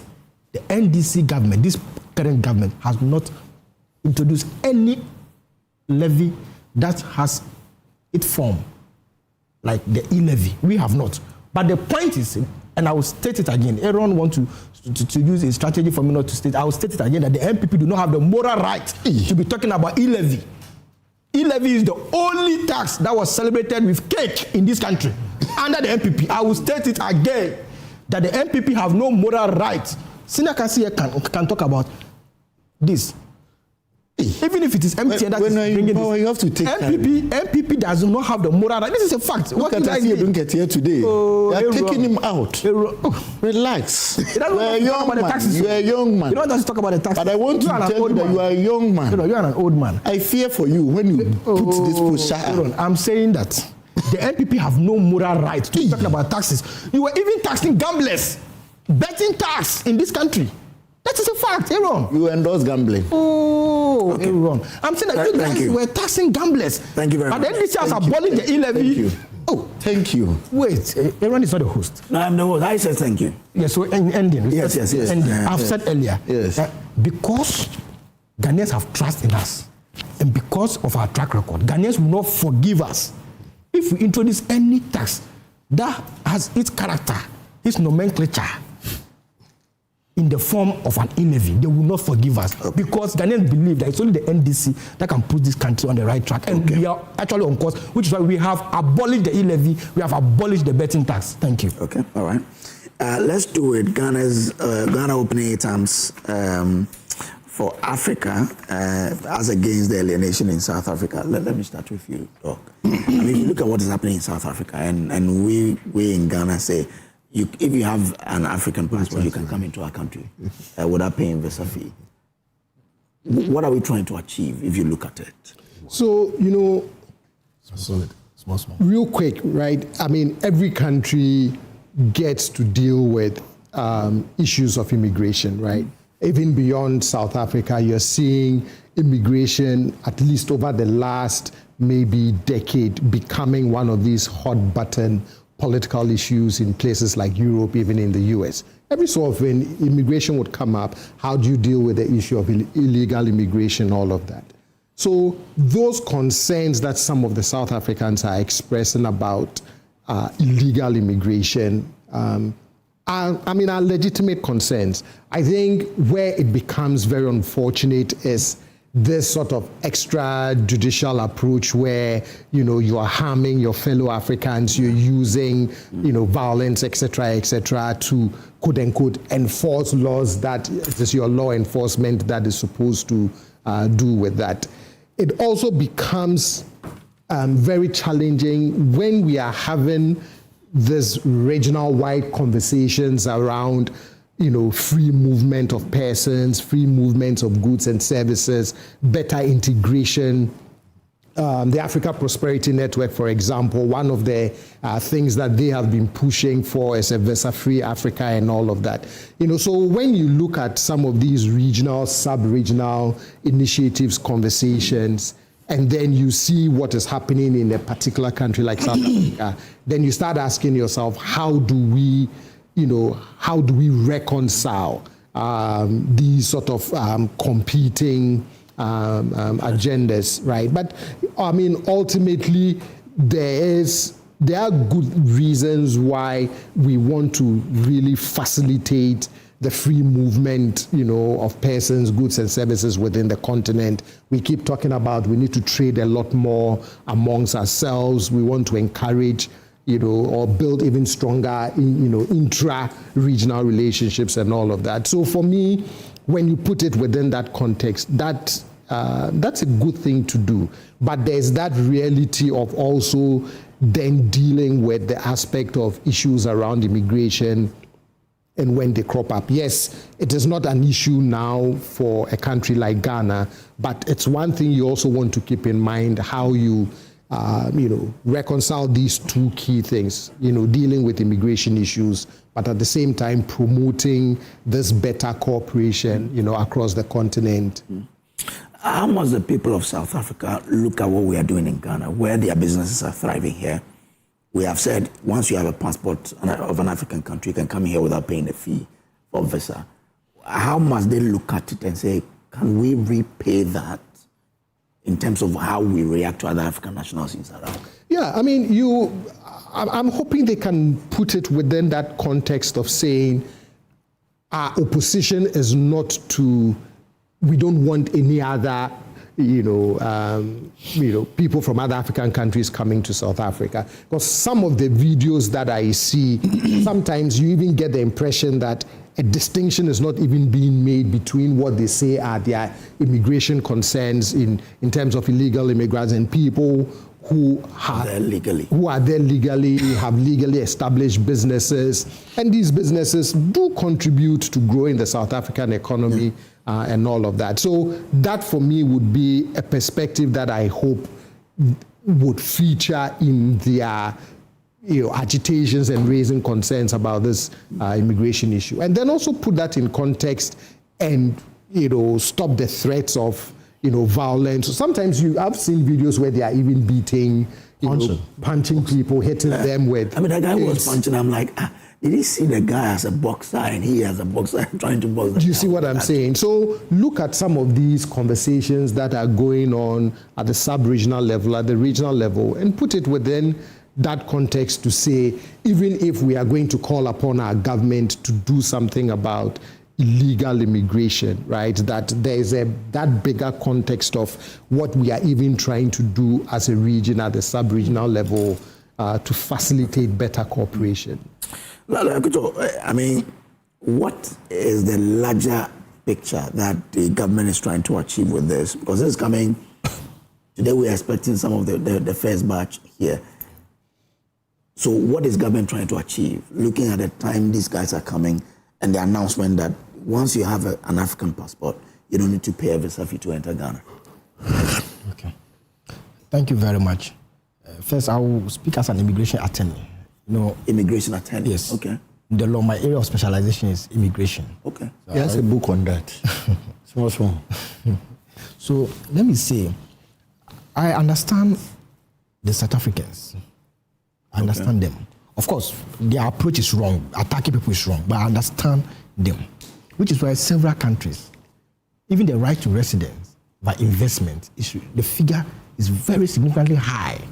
The idea is that when you invest in the economy, you should be able to employ about 10 nationals of that country. On the basis of that, you will be given resident permits. Because certain jobs are reserved for nationals, like barbers, salon, those trading literally jobs for the nationals. So when foreigners go to South Africa, by virtue of free visa, they overstay the duration or the status given them. Bear in mind, there's a difference between visa and status. People go and overstay the status given them, and they start doing many jobs. Then the nationals, they feel threatened because Ghanaians, barber very, very well. But to be honest, these are jobs where we are told. I've not really lived in South Africa for more than a week. The longest was just a week, and I didn't even travel a little bit. We're told these are jobs that South Africa themselves don't like doing them. So even a foreign national is doing it, So I'm just trying to explain to you from the legal immigration view that in US, in France, so many countries, if you want to secure resident permit by way of investment, you are giving a very high figure. I think the US about $800,000. You are giving high figure. The idea is that the investment should be in a manner such that you can employ, you can rather create jobs. But if you are seen as being in direct competition with the nationals, then you are a threat to them. So that is the concern. That is what has angered people, that the little job in the country, foreigners coming for it. Now the question is, then maybe South Africa have to revisit their free visa regime. They may have to revisit it. If you're not ready to accommodate people, because every regime, every policy you bring, there are excesses. By virtue of me having an ECOWAS passport, I can go to Nigeria freely, but within a particular period of time. People enter in the state for some 5 years, 10 years, and all of that. So if South Africa is so ready for some of these excesses, some of us are even saying this in respect of the World Cup, because the information we have is that US are refusing people visas and all of that. If they're not ready to receive visitors and stuff, they should not have been there to host the World Cup. So every policy you bring have some ramification. You have introduced free visa to almost all African countries. You should know that it comes with responsibility as well. You see, now Nigerians are retaliating. Of course, somebody will say that, maybe they already want, they are just taking advantage. But can you stop them? We think that, and I submit strongly, that South Africans are taking us back. What Mbeki, Nelson Mandela, and Nkrumah pushed for African unity, South Africans now are taking us back. We are talking about free trade. Within the sub-region, free trade. How do we promote free trade with attacks? How do we promote free trade within this continent with attacks? The U-17 at a point was to be hosted in South Africa. Most of the countries, I'm telling you this, I'm a member of the Ghana Black Starlet Management Committee. Most of the countries were not ready to be hosted by South Africa. So we had to go to Morocco. The tournament is still ongoing. So that is where we are now as a continent. So South Africa, if they are not ready to accommodate people, they should revisit their free visa regime. Now, Ghana government has done so well by ensuring the safety. So this is in direct response to your question. The safety of the citizenry is very paramount. And I'm happy that the minister is announced, the government to the minister has announced 5 key interventions. 1, the welcome home financial package. For the returnees. That's right. That's right. Transportation assistance. Reintegration allowance. So this is a bit different from the welcome home financial support. Do you know how much these are? I don't have the figures here. The reintegration allowance is different from the welcome home financial package. The welcome home financial package is like, as soon as you arrive, you are getting it. But the reintegration allowance is like a fund that you'll be accessing as and when necessary. The psychosocial support. You know, some of these persons who are coming back, it's not just about money, the mental torture that they've gone through. When we started with talk about road accidents. You see what Mr. Lawyer Dazu said? He said that some of the drivers, mental health. So it's important. So this initiative by the government to have these therapy sessions for the returnees is a laudable idea. Okay. And then also employment and business database. Okay. Where we can, the skill sets of all of these returnees we put in the pool and then see where they can be deployed. But by and large, to those within the immigration space, we appeal to Africa that if they're not ready to accept the excesses of having the free visa system, then they should review that regime. Thank you. Okay, I'm grateful.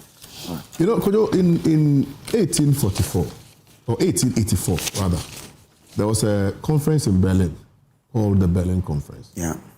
And the Berlin Conference introduced the balkanization of Africa. So the Western colonizers balkanized Africa and took the countries that they wanted. So interesting. That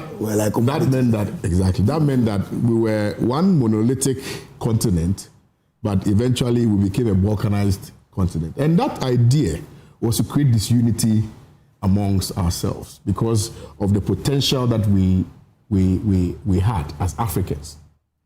It was on the basis or the sidelines of that in 1963, in Addis Ababa, Ethiopia, one of the most profoundest statements was made by the first president and the founder of Ghana, Osagyefo Dr. Kwame Nkrumah, in 1963, where he sought to re-emphasize the importance of having one monolithic African force. Now that meant that we were supposed to be united, we were supposed to trade amongst ourselves, we were supposed to have one military command, unitary government.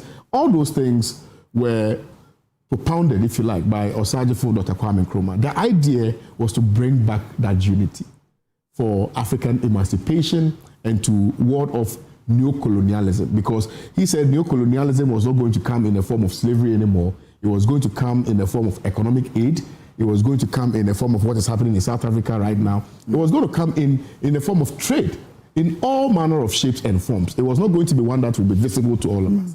So we needed to have an African Union that will exist ostensibly to deal with some of these events, some of these neo-colonial activities in the events they occurred, right? But you see, there were leaders who kicked against the unification of Africa because they thought that Osagyefo wanted to be the president of Africa. There were people or leaders who did not see the vision of what Osagyefo Dr. Kwame Nkrumah intended for the African continent. And I dare say that Cyril Ramaphosa, the current president of South Africa, is one of those, is a descendant, I dare say, even though not maybe blood related, but it's a descendant in terms of thinking of some of the people who kicked against African Union or the unification of Africa. In all of these things that are happening in South Africa, have you heard Cyril Ramaphosa speak? Oh, I think I read the statement. Okay, no, the statement. After the statement, the foreign minister petitioned the African Union. And after that, have you heard Cyril Ramaphosa openly come out to condemn what is happening in South Africa? He hasn't. But he's spoken on it once. No. You see, after he spoke, it has taken different proportions. It's taking a different turn. Now, if you look at the levels, initially it wasn't like this. It started as some 2, 3, 4 people who went to some communities and started. Now look at this. But this is not current happening. No, whatever it is, it has happened before. It's a perennial, recurring issue. The point I'm trying to make is that, Kojo, when South Africa was reeling under the painful regime of apartheid, it took solidarity from the leaders across the continent to support their struggle. Indeed, Nelson Mandela at the time was all over the continent with a big cap in his hands, soliciting for funds and support in the struggle against apartheid. People extended shoulder of support to Nelson Mandela, all in an attempt to rid the people of this apartheid regime. Is it our thank you today? That the monies that were given to Nelson Mandela by Nigeria, the accommodation, the support in the struggle that was extended to them, is it our thank you today? In any event, the real underlying issue in South Africa, is not about expats or immigrants. There are real economic underlying issues. And the real issue that they are refusing to deal with is the issue of land. After this whole apartheid regime, you recall, that is why this gentleman who wants to be president, what's his name? He just recently... Is this Zimbabwe? No. In South Africa, what's his name? This popular guy. It sounds... Malema. Malema said that the whites had to give back the lands to the blacks. Because 90% of all arable lands are in the hands of the whites. That is the real underlying challenge that they ought to deal with. It is not in respect of Kwame Osudas going to South Africa to go and work. In any event, when I go to South Africa, I'm only going to work in those shops and things. And I'll be honest with you, majority of the black South Africans are not educated. Take it from me. Majority of them, they are not educated because of the kind of regime that they had in place. So most of these people who are thronging the streets in demonstration against immigrants are not educated. Even when you give them an opportunity, they will not be able to work. Very lazy people, very, very lazy. They forget that their country is surviving because immigrants are there and working and ensuring that the economy thrives. So what are they talking about? Look, let me tell you something. All right. In concluding, okay, Kojo, I blame, and I'm referring to Ghana. Yes, African Union is fine. Yes, all of that is fine. But I blame our leaders. If we had built structures, which creates opportunities for young teething, young Ghanaians, all the teething challenges that we are faced with would have been dealt with. Okay, all right. So governments have responsibility, particularly this administration. Okay. Has a bigger responsibility in ensuring that they create enabling environment for the young people to get jobs to do. Okay. That's it. Aaron. To this. You see, in all shape and form, you must condemn whatever thing that is happening in South Africa. Put whether someone is in your country or not. The lawyers here will tell you that there is what we call jus cogens. And jus cogens simply means that there are laws that are universal in the entire world. Killing someone, harming or maiming that person does not even give you the equal right to take over the person's business and others. I remember I watched a video and there was a demonstration in the UK. It was quite a funny video. There was this fat guy and the lady asked him, that why are you demonstrating? He said, well, they've taken all our jobs. He said, what's your qualification?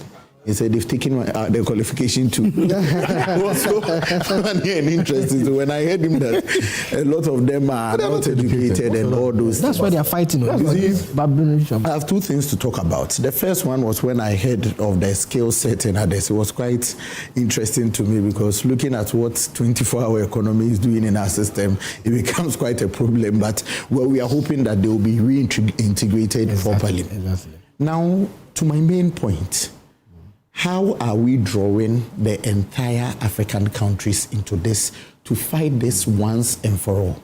I was just looking in my archives and I get to know that anytime South Africa is going into any election whatsoever, this thing comes.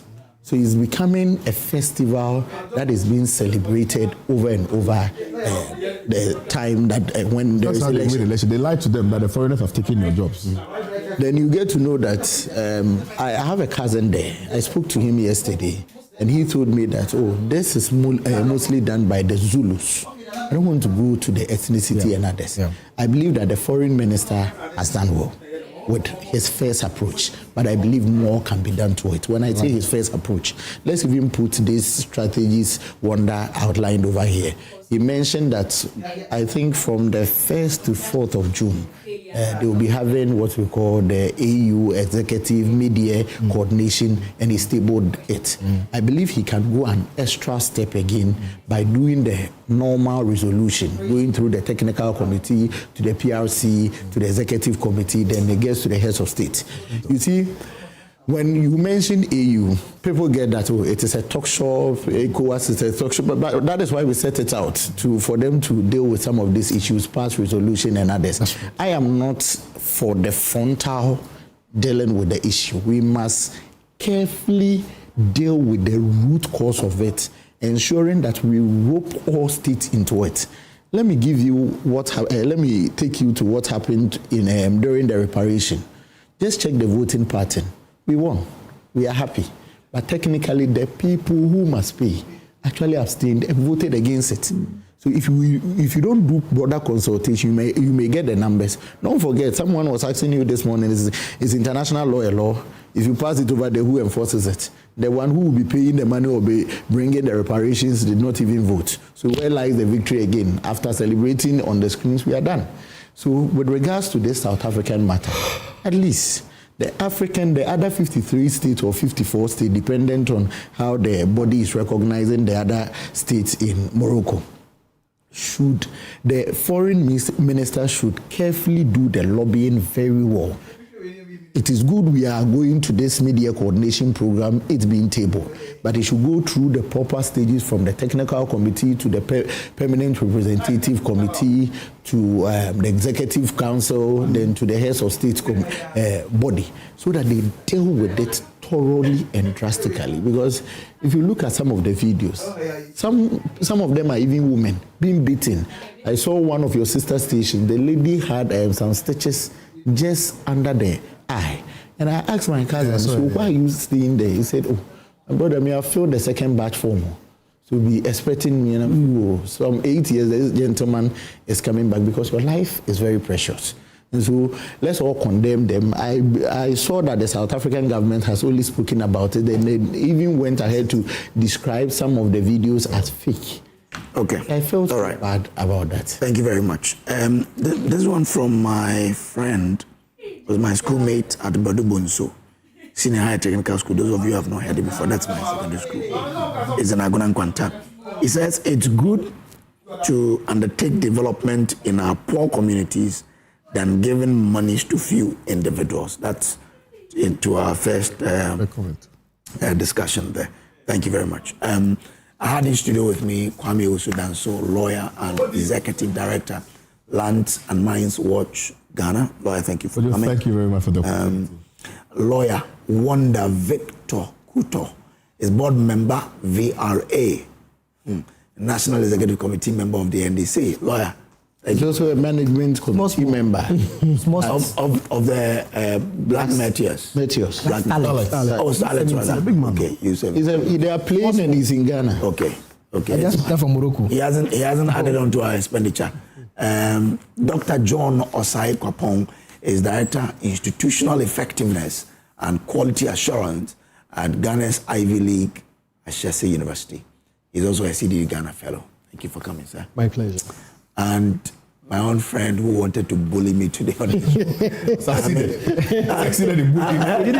I mean, look, the first time we met down there, I was like, oh, he was now coming up. Today, Aaron he's grown up and he's going to bully me. Calm too. Oh, yeah. Very unassuming. Well, that's Aaron Asiedu Entry, member of the MPP's National Communications team.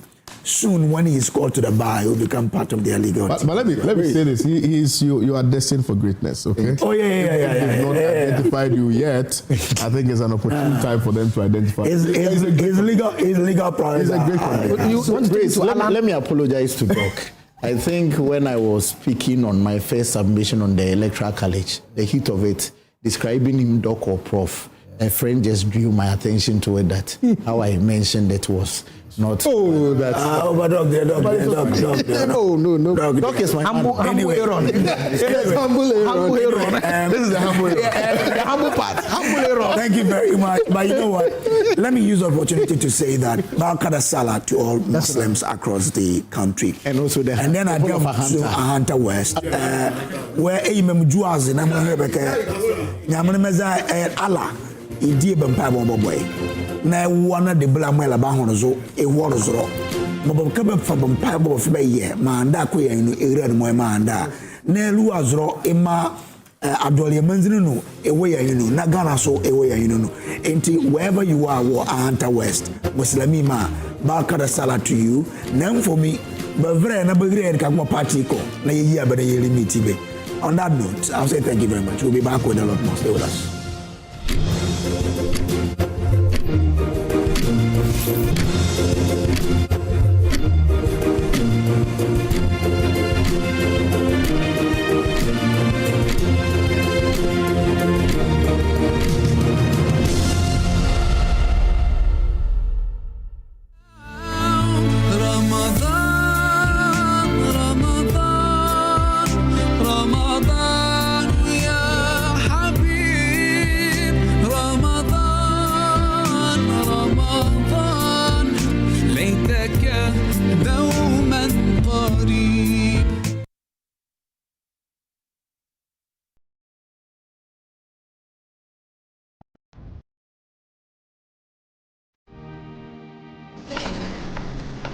Through every stage of life, let's go.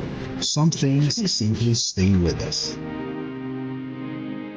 The spirit of never giving up.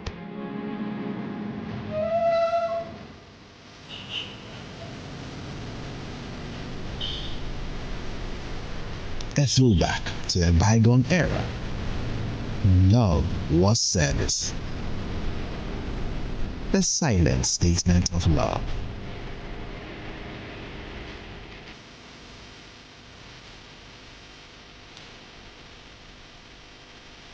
A forceful gesture that deepens bonds, balancing work and life.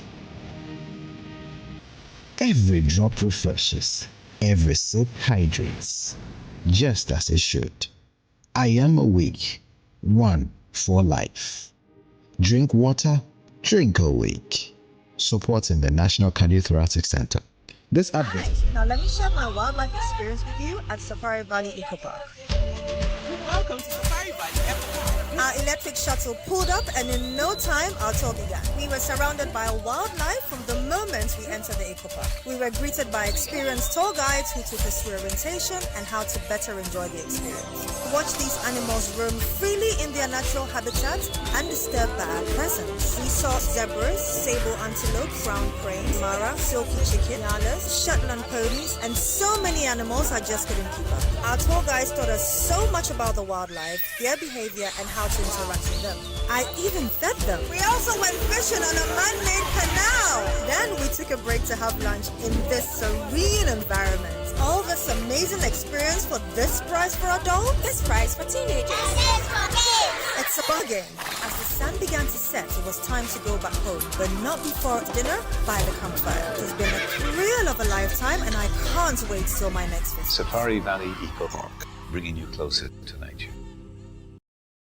The battle line has been drawn and history is calling. 2 giants, 1 trophy. Will this be Arsenal's first ever Champions League trophy? Or is PSG lifting it again for the second time in a row? Join your #1 entertainment radio station, Hits 103.9 FM at the Aviation Social Center as we watch Arsenal versus PSG battle on a giant screen. Ghana, get ready for the Hits FM Rep Your Jersey 2026.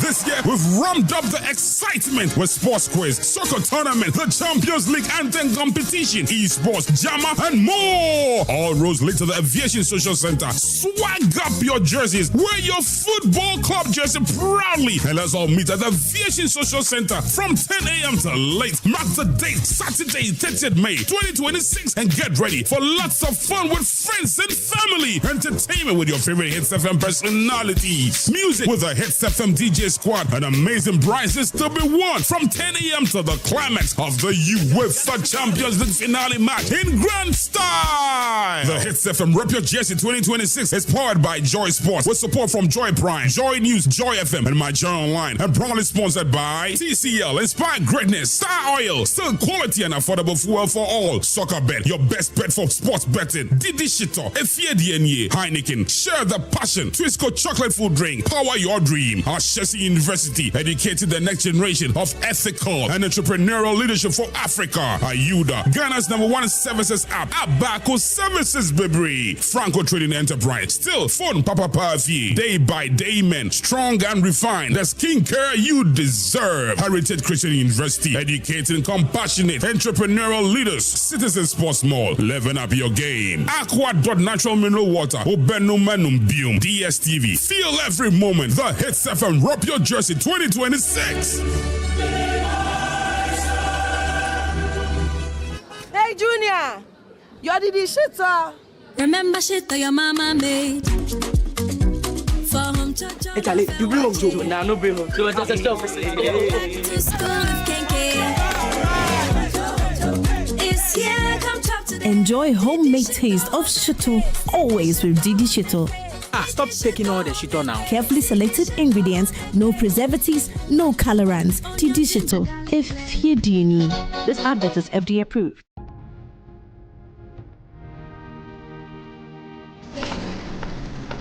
Through every stage of life, let's go.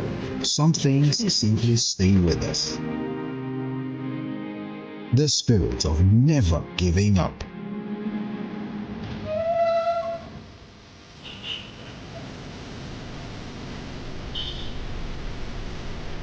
a throwback to a bygone era. Love was service. The silent statement of love.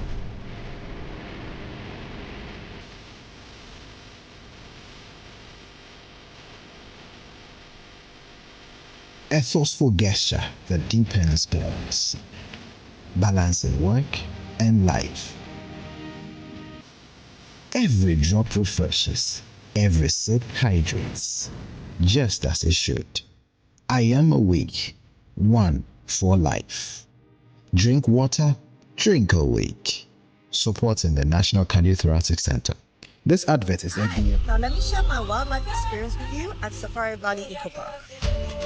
Welcome to Safari Valley Eco Park. Our electric shuttle pulled up, and in no time our tour began. We were surrounded by wildlife from the moment we entered the Eco Park. We were greeted by experienced tour guides who took us through orientation and how to better enjoy the experience. Watch these animals roam freely in their natural habitat undisturbed by our presence. We saw zebras, sable antelope, brown crane, mara, silky chicken, nyalas, Shetland ponies, and so many animals I just couldn't keep up. Our tour guides taught us so much about the wildlife, their behavior, and how to interact with them. I even fed them. We also went fishing on a man-made canal. Then we took a break to have lunch in this serene environment. All this amazing experience for this price for adults? This price for teenagers. It's a bargain. As the sun began to set, it was time to go back home, but not before dinner by the campfire. It has been a thrill of a lifetime, and I can't wait till my next visit. Safari Valley Eco Park, bringing you closer to nature.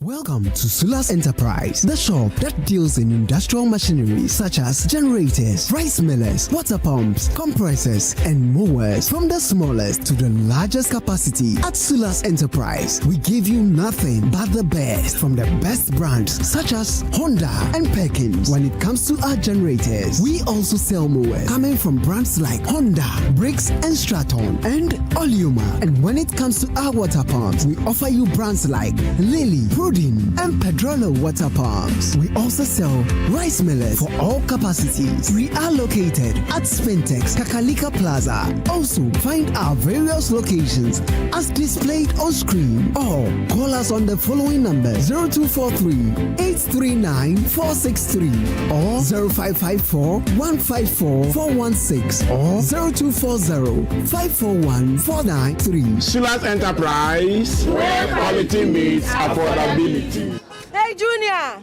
you did the shit, sir. Remember shit that your mama made. For home to Hey, Charlie, you bring home Joe. Nah, no bring home. So what's the stuff? back to school with Kenke. It's here, come talk to them. Enjoy homemade taste of shito, always with Didi Shito. Stop taking all the shit on now. Carefully selected ingredients, no preservatives, no colorants. Didi Shito, if you do need. This advert is FDA approved.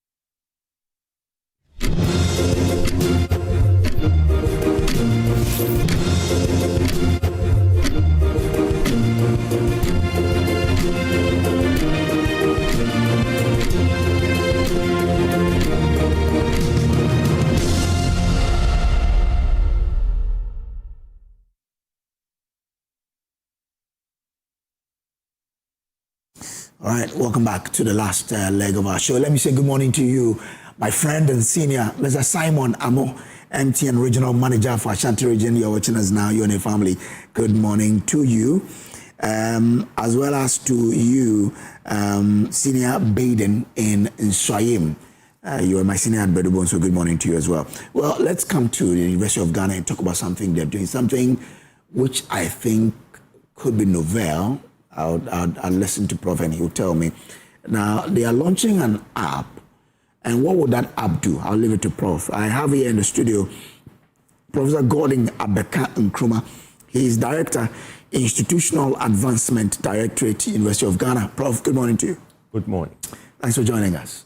Thank you very much. Okay. And let me say good morning to our listeners and good morning to the university community, especially our Vice Chancellor. Okay. It's the premier university of Ghana.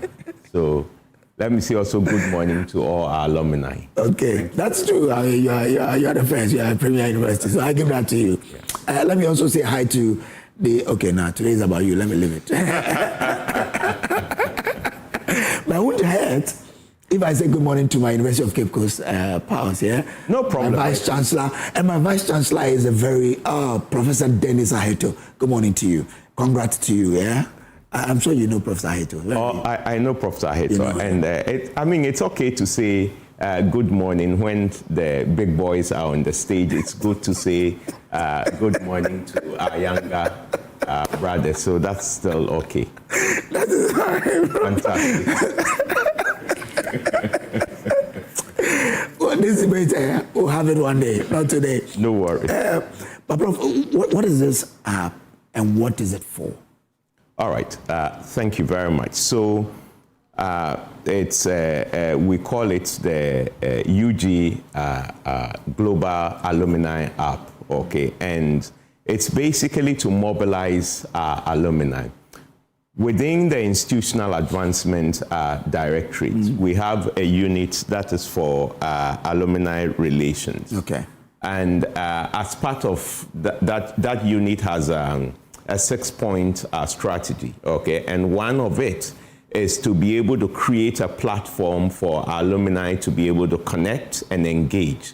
So this is sort of like a social network app that helps all our alumni across the globe to be able to connect, to chat across the entire university, across year groups, across locations, so that we would be able to, get them to talk, and for us also to be able to connect with them and help mobilize them to support the university. So this is sort of like a WhatsApp.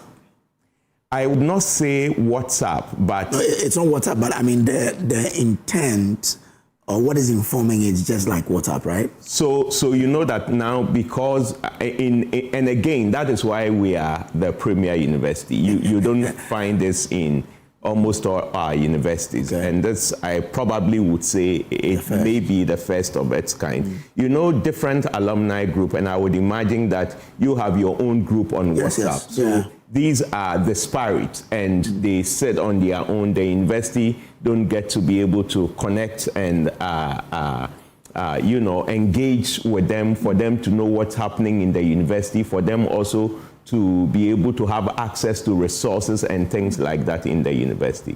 So I would say not like WhatsApp, but if you want to compare, it probably may have functionality like, let's say, LinkedIn. Okay. So people can connect, they can post pictures, and the way it's designed is that we have, in UG, we have alumni across different locations, in North America, in Asia, in Australia, in Nigeria. So for instance, the Alumni Association in Nigeria can create its own group over there, and then they can connect, they can communicate. And everybody can see whatever they are doing. Everybody can see what is happening. For instance, across year groups, they can also create, let's say, like 2012, East 2012 yeah. in a particular school. They can have their own group over there. The goodness of this is that they can have their own conversations, they can raise their own funds there, and we can also connect with them at the university level.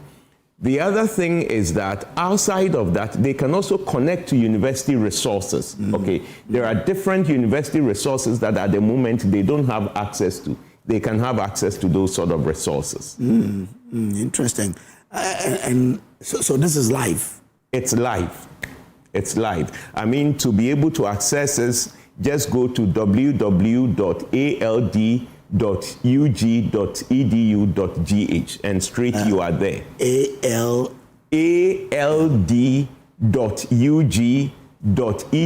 ald.ug.edu.gh and you are there.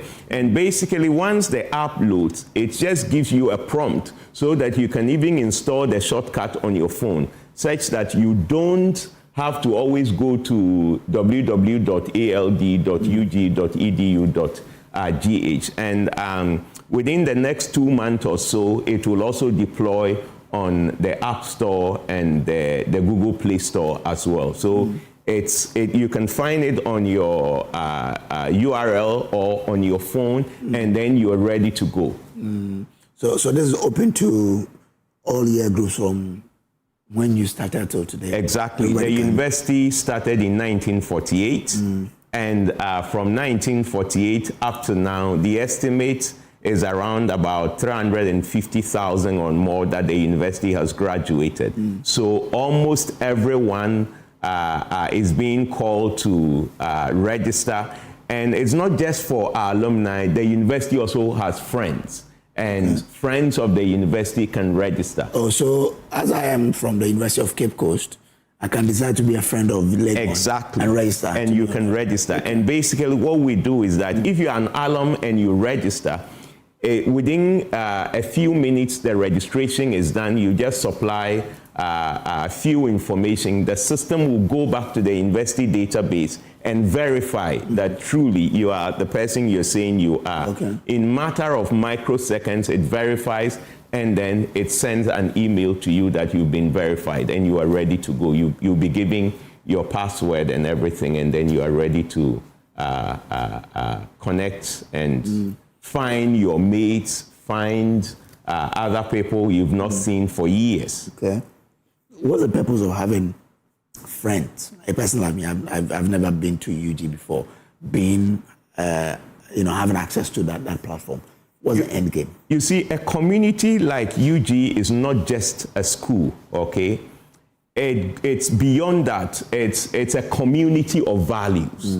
And so there are people who might not have gone through that fascinating campus. I call it the best university campus in Africa. Okay, there are people who have not gone through that fascinating campus, but they share our values, they share our ideals, and so those people are welcome to connect with us so that we can together build and protect those values that we all cherish. Okay, so if I'm on it, if there are opportunities in the school, I could find it there in terms of, say, admissions and what have you. Will be on a network that I could take advantage of, right? Exactly. So, for instance, if you go on the app, okay, we have alumni resources. So the menu on alumni resources would be able to link you to, say, library resources that can be accessed by our alumni.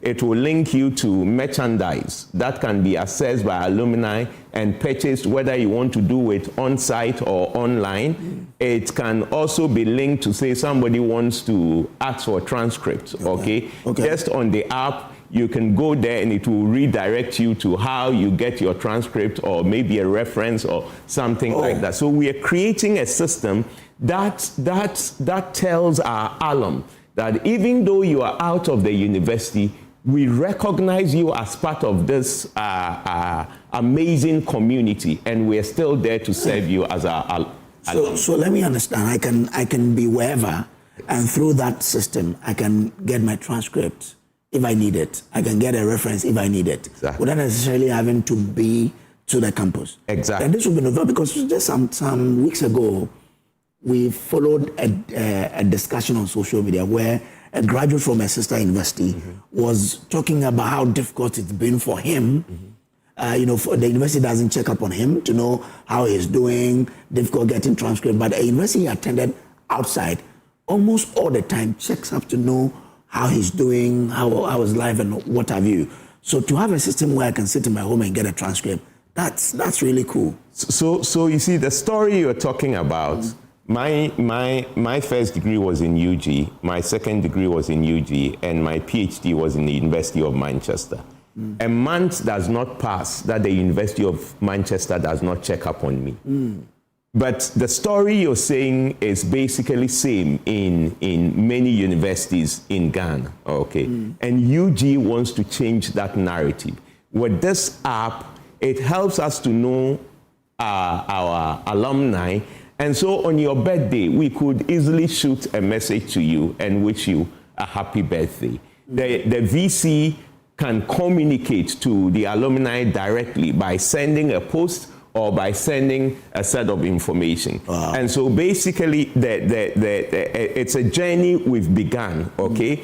And the end game is that the platform is launched. Ultimately, we'll get all these things connected to make sure that once our students are looking for these set of services, it becomes easy. Oh, interesting. As for this one, I would urge the University of Cape Coast to emulate, so that we can also get easy access of getting our transcript, what have you. I'm not sure the university has even checked that since I left the university in 2012. So maybe it's a good time that we can tap from. But that doesn't mean you've won this debate. This one, it just when you copy something good, it doesn't worry. But this has been launched already, or you're yet to launch it? So we are launching it tomorrow. Oh, just tomorrow. 2 p.m. at the West African Genetics Medicine Center, which is close to Noguchi Memorial Institute for Medical Research, and it's 2 p.m. The guest of honor is our Vice Chancellor. We all know her, an amazing woman, and she would be there to launch the app. Professor Amfo. Yeah, okay. Professor Nana Abba Amfo. All right, okay. We're just about wrapping up, or we are concluding remarks to our viewers, and then we can wrap up. So for me, I want to thank you very much for the opportunity to be here, and also give a shout out to all my colleagues in UG, and most importantly, our cherished alumni. You went through this very great institution. It's been a long time. The university still thinks of you, and that's the reason why this is being put together, so that we can all connect. And so I'm urging all of you, the event will be streamed live on the UG YouTube channel. So those who are not able to make it there, they can log on and then watch the events. And then from there, we all get onto the app and register so that we can connect. And like I've said, this is a journey. We are working on it to make sure that eventually all these services that we've talked about, all of them will become live on the app. Okay, all right. I'm grateful to you, Prof. Thank you very much. Prof, we've had a good chat with Prof. We had our usual behind the camera chat before, but that's Professor Gordon Abeka Nkrumah, Director of Institutional Advancement Directorate, University of Ghana. Thanks for coming, sir. All the best to you. Well, let's meet tomorrow at the UG and launch this. But on behalf of my team here, I say thank you for being with us for the Baraka Sala edition of the AM show. My name, as usual, is Samuel Kojo. On behalf of the team, thank you. We'll meet again, God willing, tomorrow. Until then, please be good.